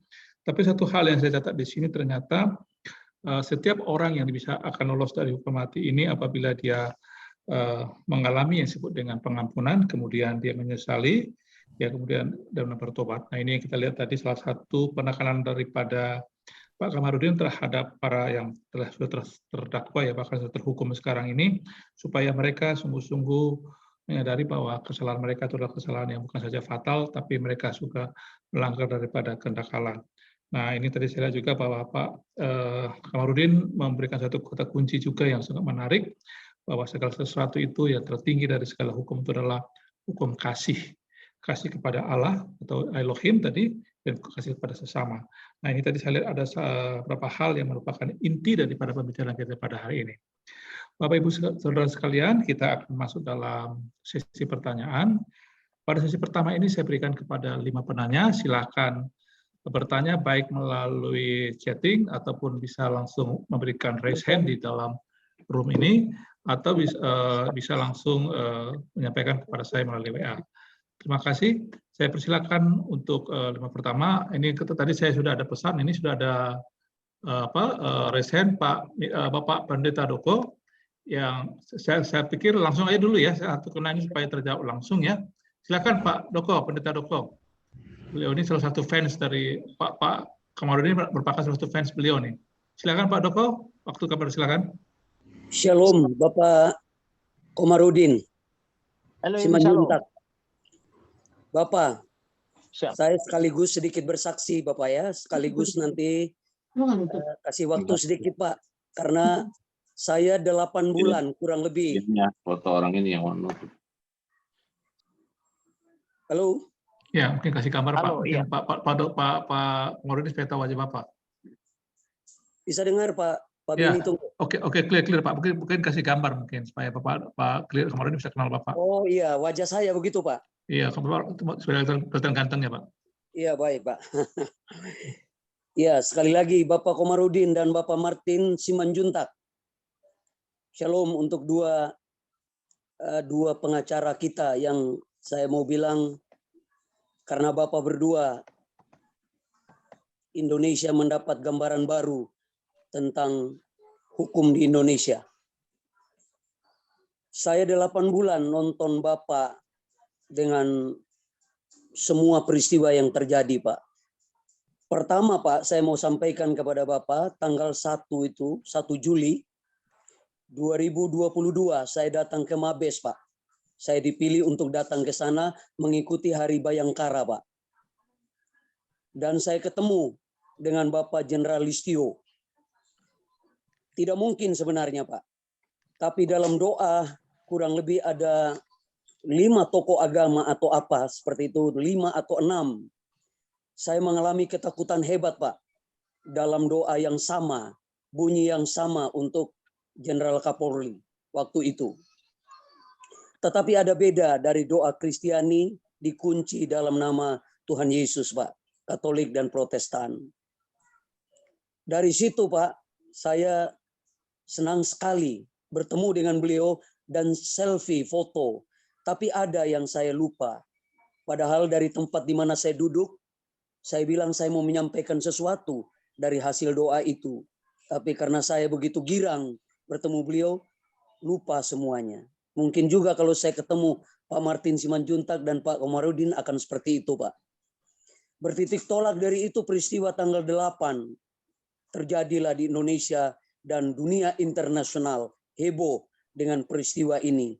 Kita dipertontonkan sebuah adegan kebohongan dan saya Pendeta Doko nonton suasana bohong. Seperti itu, Pak. Saya cerita sedikit. Dari sejak itu anak saya siang malam usia 34 tahun kurang lebih, Pak, nangis mengingat Yosua Huta Barat. Maaf, ini data, fakta, Pak. Ini bukan dibuat-buat. Anak saya, Stefani Doko. Mungkin Pak Beni Tunggul juga kenal, tahu kalau lihat beliau. Nangis, Pak, tentang Yosua Huta Barat. Siang malam kalau dia nonton nggak kuat. Istri saya juga begitu nonton. 8 bulan penuh, Pak. Siang malam pokoknya dengar Pak Martin, dengan Pak Komarudin, pokoknya dengar sampai selesai. Nah, jadi saya mengalami kelegaan kalau Bapak memberikan gambaran tentang hukuman mati, orang bertanya pada saya sempat juga, Pak, tentang peristiwa ini. Saya hanya menjawab satu saja dari Alkitab, yaitu Roma 13, seperti apa yang Bapak sampaikan, bahwa pemerintah ditetapkan oleh Tuhan untuk mengatur apa yang sedang terjadi di dunia ini. Jadi saya tidak berkata hukuman mati bagi saya ya atau tidak, tapi saya berpatokan pada Alkitab. Penjelasan-penjelasan Bapak ini membuka wawasan pikiran saya kembali. Jadi saya tidak merasa menyesal dengan apa yang sedang terjadi. Tapi Bapak dan teman-teman sedang membuka suasana baru untuk hukum di Indonesia. Karena saya berpikir hukum itu saya selalu kasih kepanjangan, Pak Komarudin. Hukum itu hanya uang kalau untuk menang. Tapi kali ini, Pak, kali ini, sekali lagi, Pak, Pendeta Doko menyatakan kali ini, ya, saya juga suka menonton, memperhatikan, belajar suasana itu. Saya apresiasi kepada Bapak. Karena Bapak, kalau menurut saya, Bapak, Pak Martin, Pak Roni Talampesi, itu orang-orang yang di ujung tanduk, Pak. Sehingga saya dalam doa saya, ya Tuhan, Mazmur 234, Mazmur 23 ayat 4, sekalipun aku dalam lembah kekelaman, aku tidak takut bahaya, sebab gada dan tongkatmu menyertai aku. Itulah doa keluargaku untuk Bapak siang malam. Karena saya nonton ini 8 bulan, Pak. Sampai putusan terakhir. Saya tidak nonton lagi televisi. Kalaupun saya nonton sekarang, saya cuma lihat-lihat cuplikan-cuplikan saja, Bapak. Apa yang saya mau menyatakan di sini, Pak, dalam kesimpulan akhir kepada Bapak, Bapak menjadi headline, Pak Martin headline, Roni Talampesi menjadi headline, karena Bapak telah menjawab sesuatu yang luar biasa. Akhirnya saya mengucapkan terima kasih dan Tuhan memberkati Bapak dan shalom, Pak. Ini curhat sekaligus, Pak, karena mumpung ketemu Pak Beni. Terima kasih Pak Doko untuk pernyataan dan ini kesaksian saya. Kalau mau telepon nanti boleh telepon saya lagi. Kita diskusi. Terima kasih. Terima kasih Pak Doko untuk ungkapan kasihnya dan juga supportnya kepada Pak Komarudin. Oke, selanjutnya Pak Heri ya, ada yang raise hand. Silakan Pak Heri. Mungkin saya usul yang dijawab dulu Pak Joko, Pak, ya, supaya langsung. Oke, mungkin Pak Doko mungkin ada tanggapan Pak Komarudin dari ungkapan kasih beliau. Saya menanggapi. Jadi peristiwa yang dialami Ferdy Sambo ini adalah peristiwa profetik. Itu berawal dari peristiwa pertama ada seorang mengaku mualaf dari Manado. Dia terus menghina Yeshua Mashiach. Tetapi Kapolri tidak menindak, Kadif Propam pun sebagai orang beriman tidak menindak. Hingga pada akhirnya teman saya Pendeta Andreas membuat laporan polisi. Kemudian saya memfasilitasi semua segala yang diperlukan, mulai dari saksi sampai ahlinya. Dan akhirnya orang tersebut pasca kita penjarakan, walaupun hukumannya sangat ringan, dituntut 7 bulan, dia telah bertobat di dalam penjara dan mengakui bahwa orang Kristen itu adalah orang baik. Kalau masih ingat Yahya Waloni. Artinya kita tidak cukup hanya berdoa saja, tetapi juga harus bertindak. Karena itu juga diatur dalam Yeremia 29:7, usahakanlah kesejahteraan kota di mana kamu aku buang, dan berdoalah untuk kota itu, karena kesejahteraan kota itu adalah kesejahteraanmu.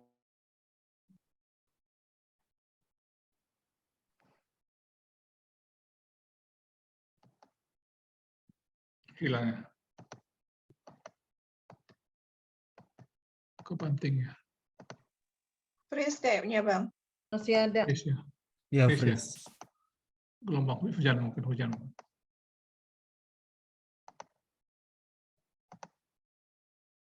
Oh iya, Oke, freeze. sementara menunggu Pak Kamarudin, mungkin kita bisa sampaikan Bang Benny bahwa PA kita tidak pernah lebih dari 2 jam. Jadi kalau teman-teman mau bertanya atau mau menyampaikan pendapat, silakan dalam waktu yang ada digunakan sebaik-baiknya.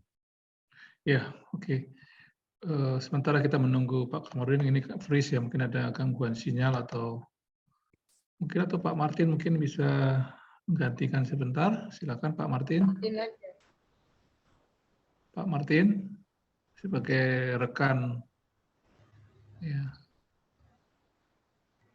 Ini ada pengumuman bagi teman-teman yang tergerak untuk mendukung pembangunan mission base, bisa menghubungi Pak Pastor Heri Christian atau bisa langsung transfer ke nomor rekening Yayasan Bina Misi Terpadu. BCA 17005560014. Ya, silakan Bapak Ibu sekalian yang ingin mendukung pelayanan Pak Heri ya sebagai apologet Indonesia yang sangat terkenal ya. Oke. Pak Martin mungkin bisa menggantikan sementara karena saya lihat mungkin Pak Kamarudin ada gangguan sinyal atau mungkin ada tamu, saya kurang tahu juga. Shalom Pak Martin. Malam Pak. Shalom Pak Martin, kapan ada jumpa nih? Pak Martinnya mungkin lagi ada tamu kali ya. Konferensi ya.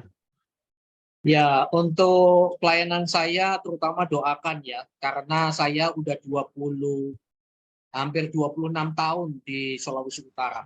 Islamisasi itu begitu kuat dan terang-terangan. Jadi itu Pak Martin, Pak ini udah masuk ya. Ini sekarang lagi menyambung. Ya, silakan. Oke, ya ini sudah menyambung kembali. Sepertinya tadi ada gangguan tiba-tiba hilang. Iya Pak, mungkin sinyal. Bisa saya sambung lagi? Silakan Pak, silakan. Namanya teknologi. Jadi seperti saya katakan tadi, ada peristiwa tanggal 21 Agustus 2021 di mana Pendeta Dr. Heri Ikim pasti tahu itu. Seorang hamba Elohim ya dipaksa makan tai dan disiksa ya di Bareskrim Polri. Dan itu menggunakan banyak jasa pengacara tapi tidak ada yang berhasil. Namun saya hanya membutuhkan 2 jam bersama teman-teman saya, antara lain Martin, bisa mengungkap perkara itu. Kemudian saya minta kepada Perdi Sambo untuk menindak Jenderal Bintang 2 yang menyiksa hamba Elohim dan yang memaksanya makan tai. Tetapi apa yang dilakukan Perdi Sambo? Dia memilih jalan yang hidup yang salah. Dia bilang, siap bang, tetapi dia memblokir handphone saya.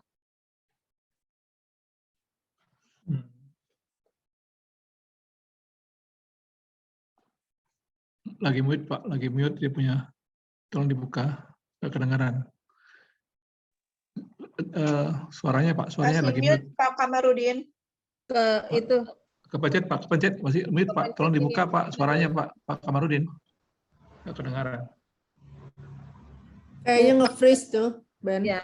Oh, nge-freeze ya. Tadinya maksudnya menutup kamera kali ya, tapi jadi ketutupnya. Ya.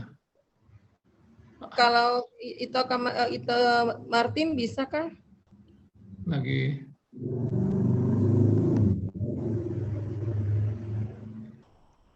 freeze ya. Halo. Minta diulang nanti kalau beliau ngomong ya.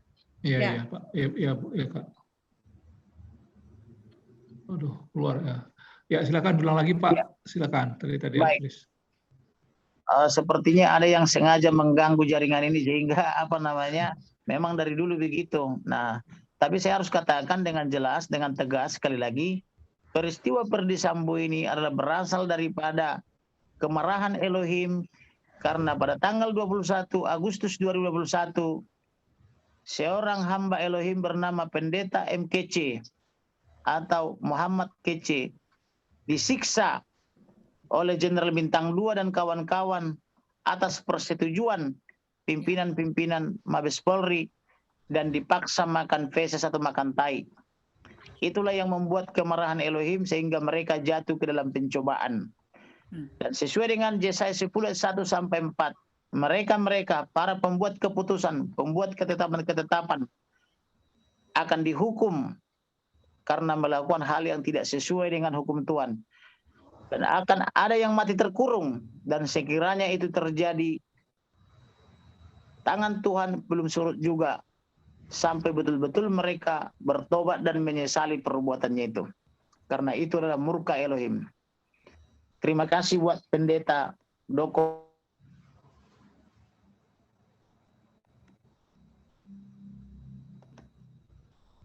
Kameranya mungkin bisa dimatikan, Pak Kamarudin, supaya tidak berat.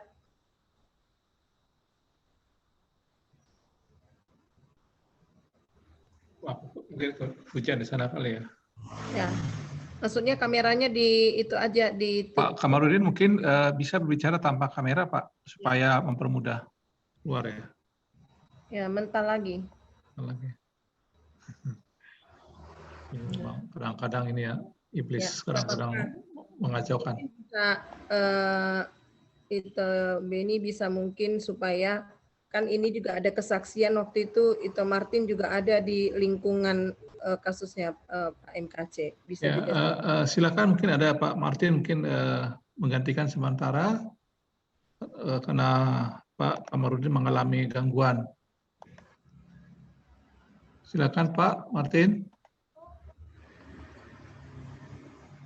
Beliau mana ya?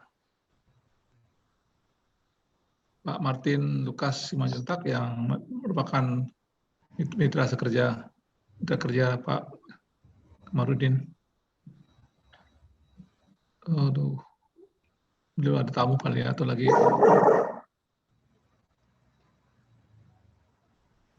conference kali ya. Ya.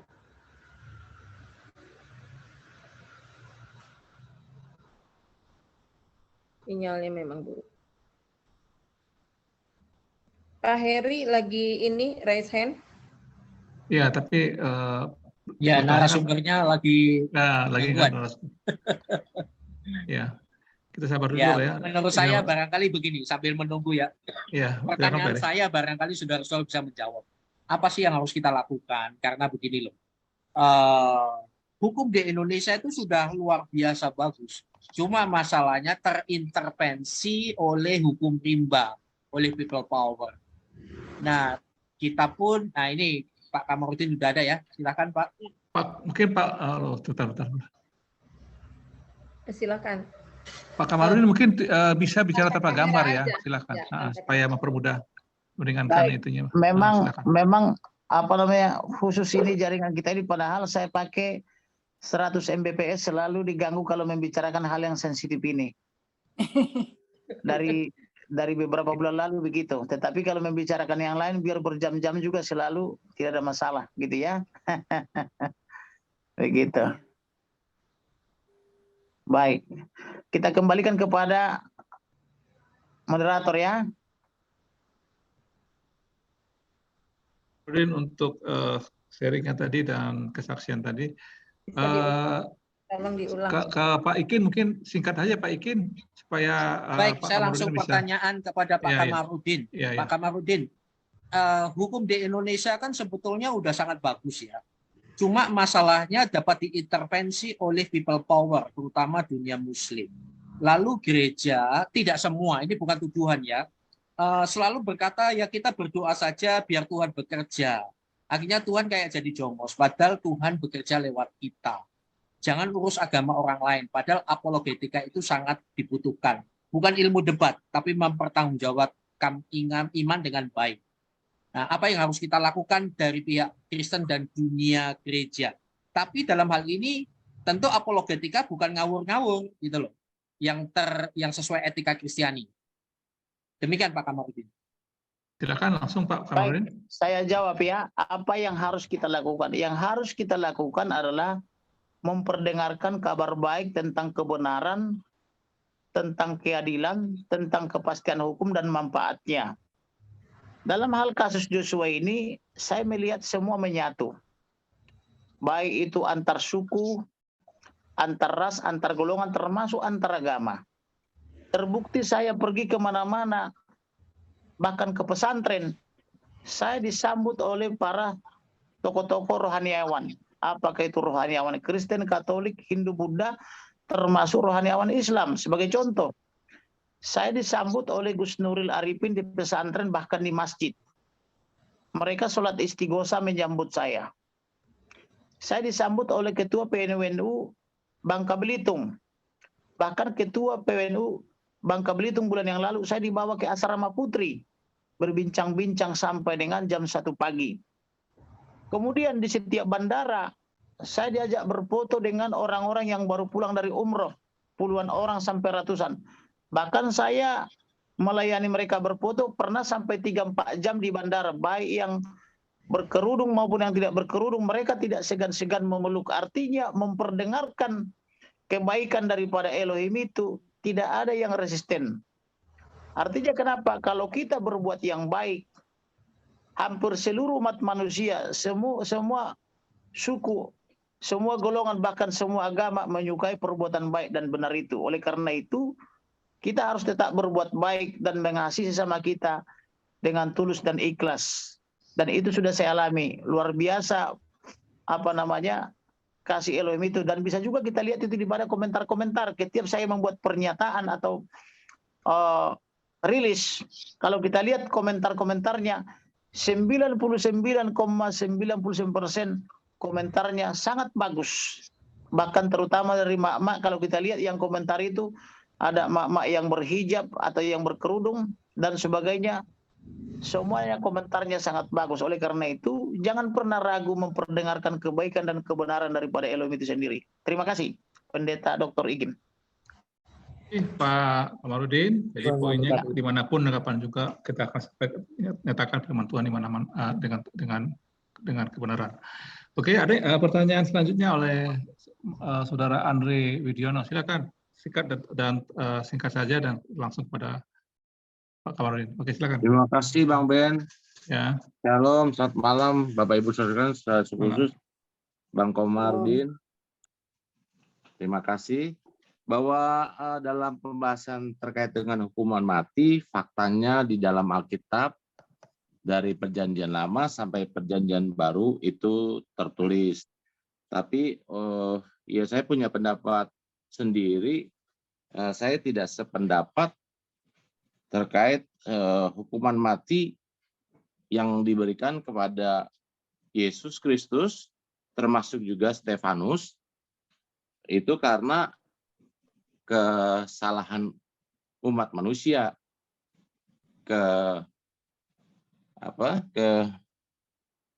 kebencian yang begitu dalam tanpa melakukan proses-proses hukum yang kalau sekarang ini Bang Kamarudin melakukannya gitu ya.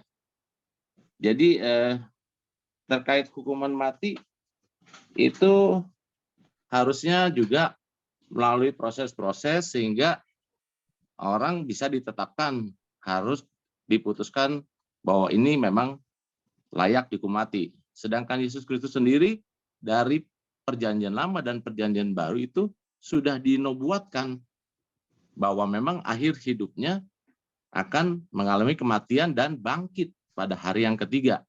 Itu poin penting dari kematian Yesus Kristus. Stefanus juga demikian, bahwa dengan kematiannya justru banyak orang dimenangkan. Orang percaya kepada Yesus Kristus. Poinnya itu. Tapi terkait hukuman mati yang berjalan, apakah kematian Ferdi Sambo atau yang lain berdampak bagi kemuliaan nama Tuhan atau tidak, itu menjadi pertanyaan. Sehingga menurut saya terkait hukuman mati ini masih bisa diperdebatkan. Bahwa kita tunduk terhadap pemerintah yang ada, itu satu hal. Betul bahwa di kita juga menganut hukuman mati. Sekalipun ada pembaruan undang-undang yang baru, bahwa akan ada peninjauan setelah 10 tahun dengan undang-undang yang baru, apakah mereka atau yang divonis ini melakukan perubahan hidupnya, bertobat, sehingga ada penilaian orang ini bisa diampuni. Nah, itu sih masih menjadi subjektif ya, gitu ya. Itu sih pernyataannya, poinnya bahwa saya belum sependapat terkait hukuman mati yang sebenarnya karena hak hidup adalah haknya Tuhan. Oke, terima kasih. Silakan Pak Kamarudin. Baik, saya tanggapi ya. Boleh-boleh saja tidak sependapat dengan hukuman mati, artinya tidak sependapat dengan Elohim, kan begitu. Tidak sependapat dengan Elohim juga adalah dosa. Karena Elohim sendiri juga merancang hukuman mati dan hukuman hidup. Pada akhirnya nanti kita juga harus memilih mau dapat hukuman mati atau hukuman hidup. Kalau kita mau hidup selama-lamanya, di dalam Yohanes 3:16 dikatakan kita harus bertobat. Yohanes 14 ayat 6. Dan harus memilih juru selamat. Tetapi kalau kita mau dapat hukuman mati, yaitu masuk neraka, juga pilihan. Berarti kita tidak memiliki atau tidak memilih cara hidup yang baik dan benar. Berarti kita jadi pengikut aliran, pengikut neraka, kan begitu. Jadi hukuman mati itu sudah dirancang. Dan itu berasal dari Elohim. Suka atau tidak suka, kita harus memilih. Mau milih hukuman hidup atau hukuman mati. Untuk bisa hukuman hidup berarti kita harus menyesali dosa kita, menyesali perbuatan yang salah, dan memilih jalan hidup yang benar. Tetapi apabila kita mau hukuman yang mati atau hukuman mati, mau hidup masuk neraka, ya tidak usah bertobat. Kira-kira begitu. Oke, terima kasih Pak Kamarudin. Ya. Bisa mungkin dikomentari Pak, Bang. Maaf supaya yang lain dulu ya, mungkin Baik, nanti karena maaf nih karena terima kasih. Ya silakan yang lain di sini itu ada hadir dari Batam ya, Pak Kom Haris ya, dari Batam juga hadir. Dari Batam ada juga Ibu Magda ya, Magda Simamura dari Batam. Jadi beberapa teman-teman dari daerah juga ada hadir di sini, bahkan dari Medan juga ada. Silakan mungkin dari yang lain mau bertanya, mumpung ini kita sampai 9.30 ya. Terakhir 9.30. Boleh nih bertanya. Silakan Pak Roganda. Silakan. Singkat Pak Roganda ya. Jangan. Saya bersyukur ya bisa bertemu dengan Pak Komarudin, Pak Martin, Pak Heri dan yang lainnya. Saya juga sangat berterima kasih buat Bu Yen yang menghubungi saya. Yang ingin saya lihat sedikit menjadi sangat tertarik dari Pak Komarudin dan juga Pak Martin. Di dalam setiap sikap dalam mengambil, khususnya sebagai seorang lawyer, dia selalu menyampaikan dengan firman Tuhan, dan itu yang menjadi pembeda dengan pengacara-pengacara yang lain. Selanjutnya, ada juga yang menarik dari yang disampaikan Pak Komarudin yang menjadi pertanyaan. Yosua dan Eliezer itu yang tertulis di, lupa saya ayatnya, sama-sama mati, itu gimana itu maksudnya? Maksudnya Pak Komarudin bisa jelaskan gitu. Terima kasih, Tuhan berkati. Silakan Pak Komarudin. Baik. Jadi tidak benar saya katakan bahwa Yosua dan Eliezer sama-sama mati. Yang benar adalah dalam kisah Perjanjian Lama bahwa Yosua itu mati tertembak. Itu sudah ada kisahnya. Dan yang hidup sebagai generasi lanjutannya adalah Eliezer. Itu sebabnya kita perlu membaca Perjanjian Lama, karena Perjanjian Lama itu adalah akar daripada Perjanjian yang baru. Bahkan umat Muslim tidak bisa dia terlepas daripada Perjanjian Lama dan Perjanjian baru, barulah kepada Al-Quran. Mereka beriman kepada Taurat, beriman juga kepada Injil, dan beriman kepada Al-Quran. Jadi akarnya itu adalah Perjanjian Lama atau disebut dengan Taurat menurut saudara kita. Nah, di dalam kitab Mazmur maupun dalam kitab Yosua itu sudah dijelaskan tentang bagaimana cara hidup daripada Yosua dan akhir daripada hidupnya. Demikian juga penerusnya yaitu Eliezer. Jadi artinya kisah ini adalah hanya pengulangan saja. Pengulangan daripada 3.000, 4.000 tahun yang lalu. Bahkan kalau kita mau jujur, menjelang kematian Yosua Nopriansa Huta Barat, berulang kali ibunya Yosua membuka Alkitab secara acak. Selalu yang muncul adalah kisah tentang Yosua. Sampai dia heran kenapa setiap membuka Alkitab yang muncul kisah Yosua dan Eliezer. Dan dia baru memahami itu setelah saya tunjukkan ayat itu kepada beliau pasca kematian daripada Yosua. Akhirnya ketika bersama-sama dengan kami, mereka bisa memahami tentang inilah kisah pengulangan daripada apa yang terjadi pada masa lalu. Demikian juga kisah daripada COVID-19 ini adalah kisah pengulangan daripada perjanjian lama. Kalau kita baca misalnya pada itu Mazmur 91 dan lain sebagainya. Artinya di zaman-zaman Yahudi kuno bahwa memang mereka juga ada diwajibkan untuk membasuh tangan dan kaki. Dan itu terulang lagi kembali di zaman pemerintahan Jokowi. Kita yang sudah hidup modern masih diajari juga cara hidup membasuh tangan dan membasuh kaki yang disebut dengan apa namanya itu berwudu kalau bagi umat kita Islam. Dan konon setelah saya selidiki ternyata Yahudi kuno juga sudah melakukan lebih dahulu berwudu sebelum agama Kristen Katolik dan Kristen Protestan termasuk Islam belum ada. Mereka sudah lebih dulu berwudu zaman dulu. Demikian juga misalnya bagi laki-laki untuk sunat itu sudah lebih dulu dilakukan pada zaman Abraham yang oleh saudara kita disebut Ibrahim, kan begitu kira-kira. Terima kasih. Terima kasih Pak. Terima kasih Pak Kamarudin. Baca saja kitab Yosua ya, kitab Yosua itu jelas diatur di sana. Baca sampai selesai. Iya. Oke, satu lagi yang pada sesi pertama ini nanti kita akan hanya 7 orang saja karena waktu ya. Ya silakan. Ada yang bertanya mungkin dari Bang Benny, boleh aku? Ya boleh, silakan ya. Pak Bang Enos. Sorry Pak Kamarudin, sorry Bang Benny, aku nggak bisa buka kamera karena lagi nge-remote juga dengan Zoom.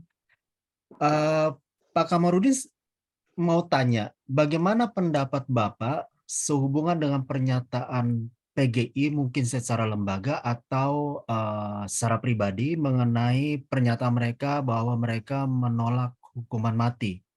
Nah, dan apa dampaknya terhadap hukum di Indonesia, kira-kira itu? Baik, langsung saja saya jawab. Memang PGI ini akhir-akhir ini agak menyimpang dari Alkitab. Mereka lebih sibuk mengurusi aset-aset gereja atau aset-aset PGI. Ada yang dijual, ada yang dialihkan.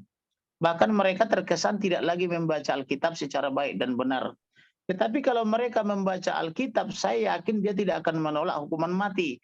Karena hukuman mati itu adalah berasal daripada Elohim. Seperti saya katakan tadi, Elohim sudah merancang dunia ini dengan hukuman mati. Semua buah-buahan yang ada di Taman Eden boleh kamu makan. Katanya kan begitu kepada Adam toh. Kecuali buah yang di tengah, yaitu buah larangan. Sedari kamu makan buah yang di tengah itu, kamu pasti mati.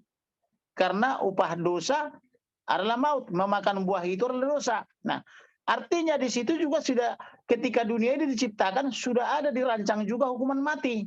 Yaitu dosa. Dosa itu upahnya maut. Maut itu kematian selama-lamanya. Tetapi ketika manusia jatuh ke dalam dosa, maka di situ juga ada nubuatan. Nubuatan penyelamatan.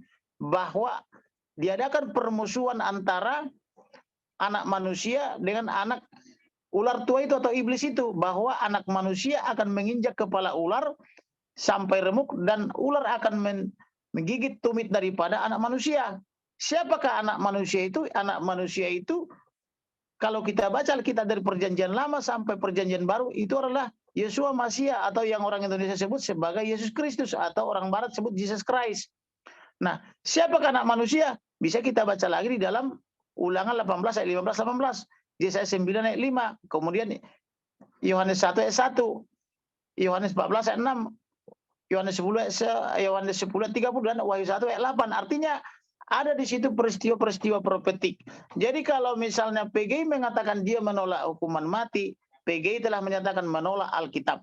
Artinya PGI tidak lagi percaya kepada Alkitab. Itu maksudnya di situ. Tetapi saya sebagai umat percaya, saya harus menerima hukuman mati itu karena itu adalah firman Elohim. Tetapi jangan salah, apabila ada yang meminta ampun, kita sebagai umat percaya juga wajib hukumnya mengampuni orang yang bersalah kepada kita.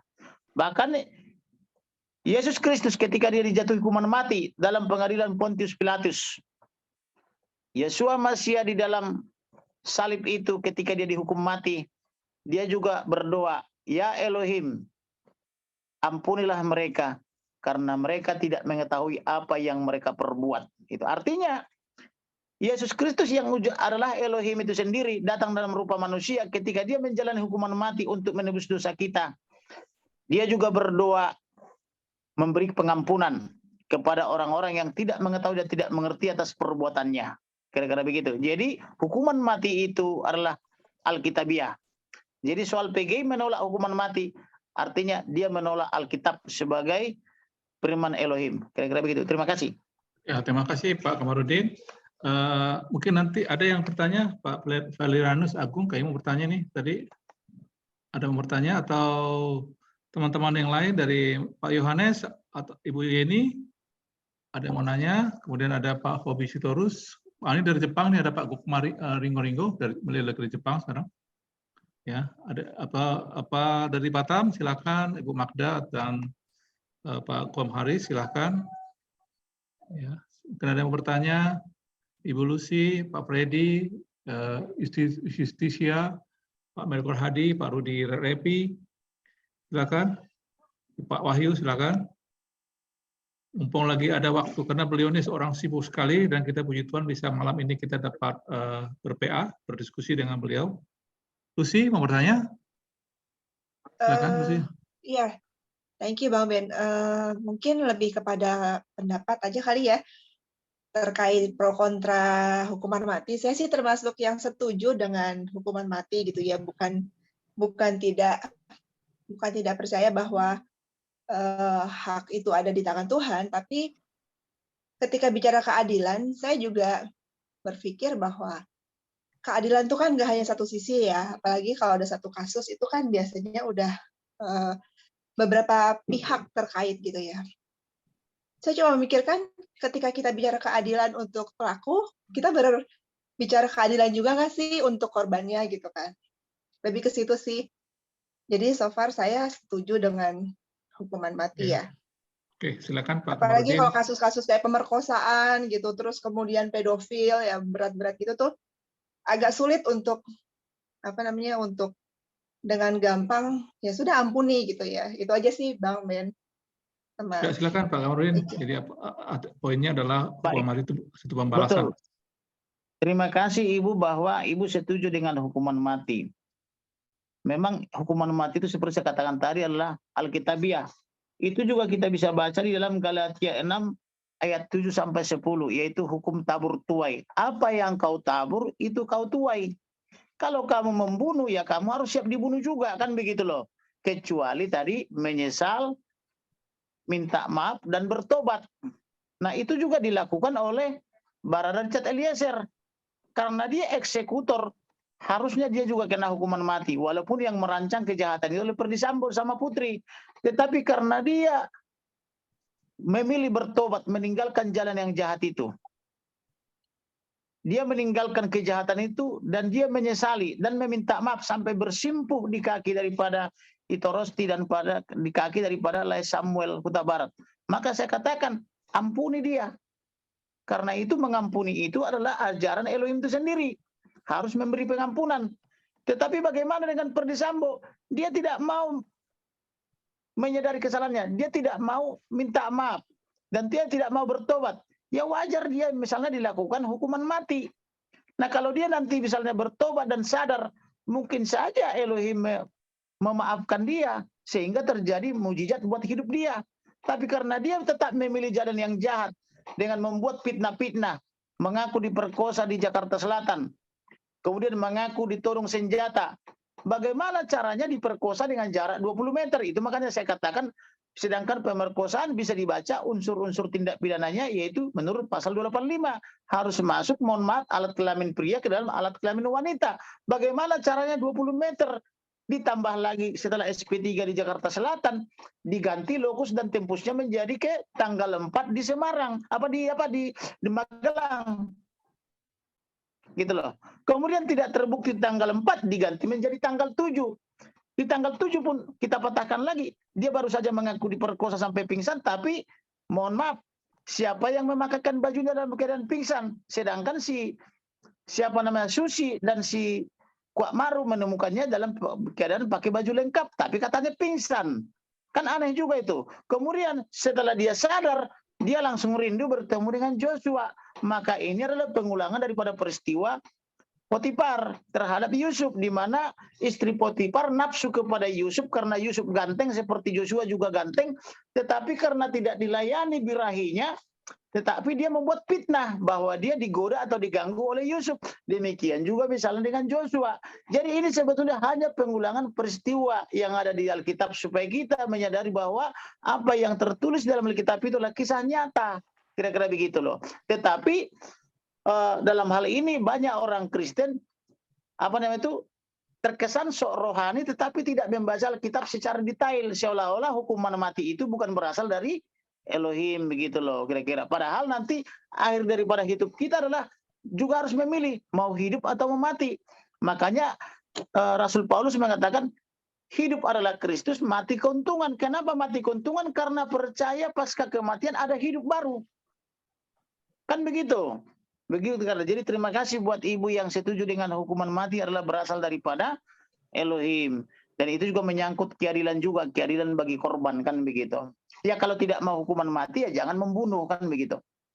Oke, terima kasih Pak Komarudin. Ini pertanyaan terakhir, saya berikan yang terakhir sekali kepada teman-teman, karena kita akan nanti setelahnya akan menutup dan saya akan berikan kesimpulan dan nanti ditutup doa oleh Pak Pendeta Doko dan berkat ya sekalian.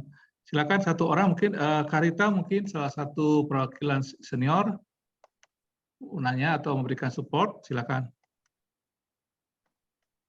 Atau yang dari Australia atau yang dari Amerika, ada dari Amerika juga ya, Diana dengan Gladys ya, Gladys itu di Australia dan Diana dari Amerika. Silakan mau bertanya.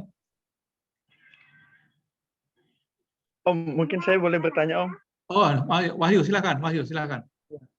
Selamat malam Pak Komarudin. Wah, selamat malam juga. Kesempatan yang luar biasa buat saya anak muda nih Pak. Siap.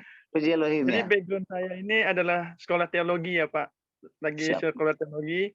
Jadi pas mendengar pendengaran Bapak tentang bagaimana pro tentang hukuman mati berdasarkan Alkitab, saya seakan-akan kayak terbangun. Wah, iya juga ya, dari dasar di Taman Eden seperti apa ya gini dia Pak ya. Sebelumnya saya mungkin orang yang bukan setuju dalam hal hukuman mati gitu ya Pak. Karena kan kita kan seperti orang Kristen gitu ya. Jadi saya sangat setuju dengan statement Bapak bagaimana hukum yang paling tertinggi itu adalah kasih ya Pak ya. Kasih. Ya. Nah, mungkin menurut saya yang mau saya tanyakan, mungkin kan kita sebagai orang Kristen melihat bagaimana hidup Kristus yang mengasihi, mengampuni, bahkan dia pun mengatakan apa ya, mungkin yang menjadi pemberat buat kita sebagai orang Kristen atau pengikut Kristus adalah bagaimana dengan setujunya hukuman mati ini, apa relevansinya hukuman mati ini dengan ajaran Kristus gitu Pak. Kan ajaran Kristus itu adalah kasih, bagaimana kesamaan, gimana yang ngomongnya ya, kesamaan antara hukuman mati dan sifat Yesus itu yang diajarkan kepada murid-muridnya tentang kasih itu sih Pak paling Pak. Saya setuju tadi pandangan Bapak bagaimana, oh ya hukuman mati itu ternyata ada juga di dalam Alkitab dan itu pun tertulis juga dalam Alkitab. Saya pun mulai setuju. Mungkin yang menjadi pemberat kita saat ini sebagai orang Kristen, bagaimana, apakah itu bertolak belakang dengan ajaran Yesus gitu ya Pak? Terima kasih Pak. Masih silakan Pak Komarudin. Baik, pertama saya harus katakan bahwa Yesus Kristus atau Yeshua Masya itu adalah Elohim itu sendiri. Saya sudah berulang kali tadi jelaskan bahwa tidak ada perbedaan Elohim dengan Yesus. Karena Yohanes 10 ayat 30 mengatakan, aku dan Bapa adalah satu. Siapa yang telah melihat aku telah melihat Bapa. Itu harus dipahami itu. Jadi tidak ada yang bertolak belakang. Kepada orang yang bertobat diberikan kesempatan atau pengampunan. Kepada yang tidak bertobat tetap memilih jalannya yang jahat, dia masuk neraka, yaitu hukuman mati. Bahkan bukan cuma yang membunuh saja terkena hukuman mati, yang berdosa saja kena hukuman mati, yaitu masuk neraka. Tetapi sejahat apapun perbuatan kita, sikap dan pikiran kita, maupun hati kita dan otak kita, apabila kita meninggalkan jalan yang jahat itu, kembali kepada jalan yang benar, maka sesuai Yohanes 3:16 katakan, karena begitu besar kasih Elohim akan dunia ini, sehingga dia menganugerahkan putranya, yaitu Yesua Masiah, yang tunggal Tuhan kita, supaya setiap orang yang percaya beroleh hidup. Artinya, kalau orang mau percaya, maka dia hidup. Percaya itu tentu disertai dengan tindakan, yaitu berbuah. Tidak hanya menyebut saja nama Elohim atau Yesua Masiah, tetapi juga harus berbuat. Makanya dikatakan, tidak semua orang yang berseru-seru Tuhan, Tuhan, masuk ke dalam kerajaan surga, tetapi adalah yang melakukan firman-Nya. Jadi artinya, kita juga harus mendengar firman-Nya, karena karena iman timbul dari pendengaran, yaitu pendengaran akan firman Elohim. Tetapi tidak cukup hanya didengar, tetapi juga harus direnungkan siang dan malam. Setelah direnungkan siang dan malam, lalu dilakukan. Karena kalau cuma didengar dan direnungkan, itu sama dengan mengamat-amati diri sendiri di dalam kaca, katanya kan begitu, cerminan kan begitu. Tetapi kalau sudah didengar, pendengaran itu mengakibatkan iman, kemudian direnungkan siang malam, kemudian dilakukan. Apa sih iman? Iman itu diatur dalam Ibrani 11 ayat 1. Di sana dikatakan iman adalah dasar dari segala sesuatu yang kita harapkan, kemudian bukti dari segala sesuatu yang belum kita lihat. Kalau iman kita kuat, maka dasar kita kuat. Kalau iman kita kuat, bukti kita kuat, tentu perkara kita menang. Betul kata Bapak tadi bahwa kasih itu yang tertinggi. Itulah makanya dikatakan ada iman, pengharapan, dan kasih. Nah, itulah wujud daripada kekristenan atau orang beriman atau orang percaya. Harus ada iman, ada pengharapan bahwa pasca kematian nanti ada surga dan neraka. Kita memilih surga, kemudian ada kasih. Yang tertinggi daripada yang ketiga itu adalah kasih, yaitu kasih kepada penguasa surga, yaitu Elohim, kasih kepada sesama. Kasih kepada sesama itu adalah wujud daripada percaya kepada Elohim. Mengapa kita mengasihi sesama kita? Karena di dalam sesama kita itu ada roh Elohim. Jadi dengan memberi makan orang susah, menolong orang miskin dan sebagainya, membantu orang yang perlu dibantu, sama dengan memiutangi Elohim. Karena kenapa kita bisa memiutangi Elohim? Karena di dalam diri orang yang susah itu adalah ada roh Elohim. Jadi dengan menolong orang susah, membantu sesama, mengasihi mereka, kita telah mengasihi Elohim. Makanya disebut hukum yang utama adalah, dan yang pertama adalah kasih kepada Elohim. Hukum yang kedua yang sama dengan itu, jangan salah ya, yang sama dengan itu mengasihi sesama. Tetapi kalau sesama itu juga tidak mau bertobat, tidak mau berubah, juga ada dirancang oleh Elohim buat mereka ada hukuman mati. Kira-kira begitu yang bisa saya jelaskan. Terima kasih. Oke, terima kasih Pak Kamarudin, dan terima kasih semua Bapak Ibu sekalian yang telah bertanya, dan terima kasih sekali kepada Pak Kamarudin untuk pencerahannya pada hari ini. Bukan saja kita hari ini belajar masalah hukum, tapi kita juga belajar tentang kebenaran firman Tuhan, tentang hukum mati. Dan kami berdoa supaya semua apa yang dikerjakan dan dilakukan dalam pelayanan Pak Kamarudin semakin Tuhan berkati dan Tuhan pakai lebih ajaib. Bapak Ibu sekalian, kita akan menutup acara ini dengan doa. Tapi saya akan membacakan satu kesimpulan sebelumnya, bahwa ternyata hukum mati itu adalah dalam rencana Allah, dan Tuhan menyatakan hukum mati itu adalah suatu hukum yang timbul bukan karena pembalasan, tapi karena adanya hasil dari tabur dan tuai. Dan itu juga dinyatakan bahwa hukuman mati bisa dibatalkan apabila orang itu mengalami pertobatan, ya, kemudian mereka minta ampun dan sungguh menyesali. Seperti firman Tuhan di Efesus ayat 2, 4 dan 5 dikatakan, tetapi Allah yang kaya dengan rahmat oleh karena kasih-Nya yang besar yang dilimpahkannya kepada kita telah menghidupkan kita bersama-sama dengan Kristus, sekalipun kita telah mati oleh kesalahan-kesalahan kita, oleh kasih karunia kamu diselamatkan. Demikian firman Tuhan. Bapak Ibu sekalian, saya ucapkan terima kasih untuk pertemuan malam ini, dan semoga nanti pada pertemuan selanjutnya bisa bertemu kembali. Kami persilakan kepada Pak Doko untuk membawakan doa penutup dan sekalian doa berkat. Silakan Pak, Tuhan berkati. Ya, baik. Sebelum kita berdoa, Bapak Kamarudin Simanjuntak, terima kasih Bapak sudah memberikan pencerahan. Tuhan menolong Bapak dan tim Bapak supaya terus berkarya untuk Indonesia. Mari kita berdoa. Bapa yang ada di dalam sorga, dalam nama Tuhan Yesus Kristus, pencipta langit dan bumi yang menjadikan segala sesuatu sebagaimana adanya di dalam dunia ini.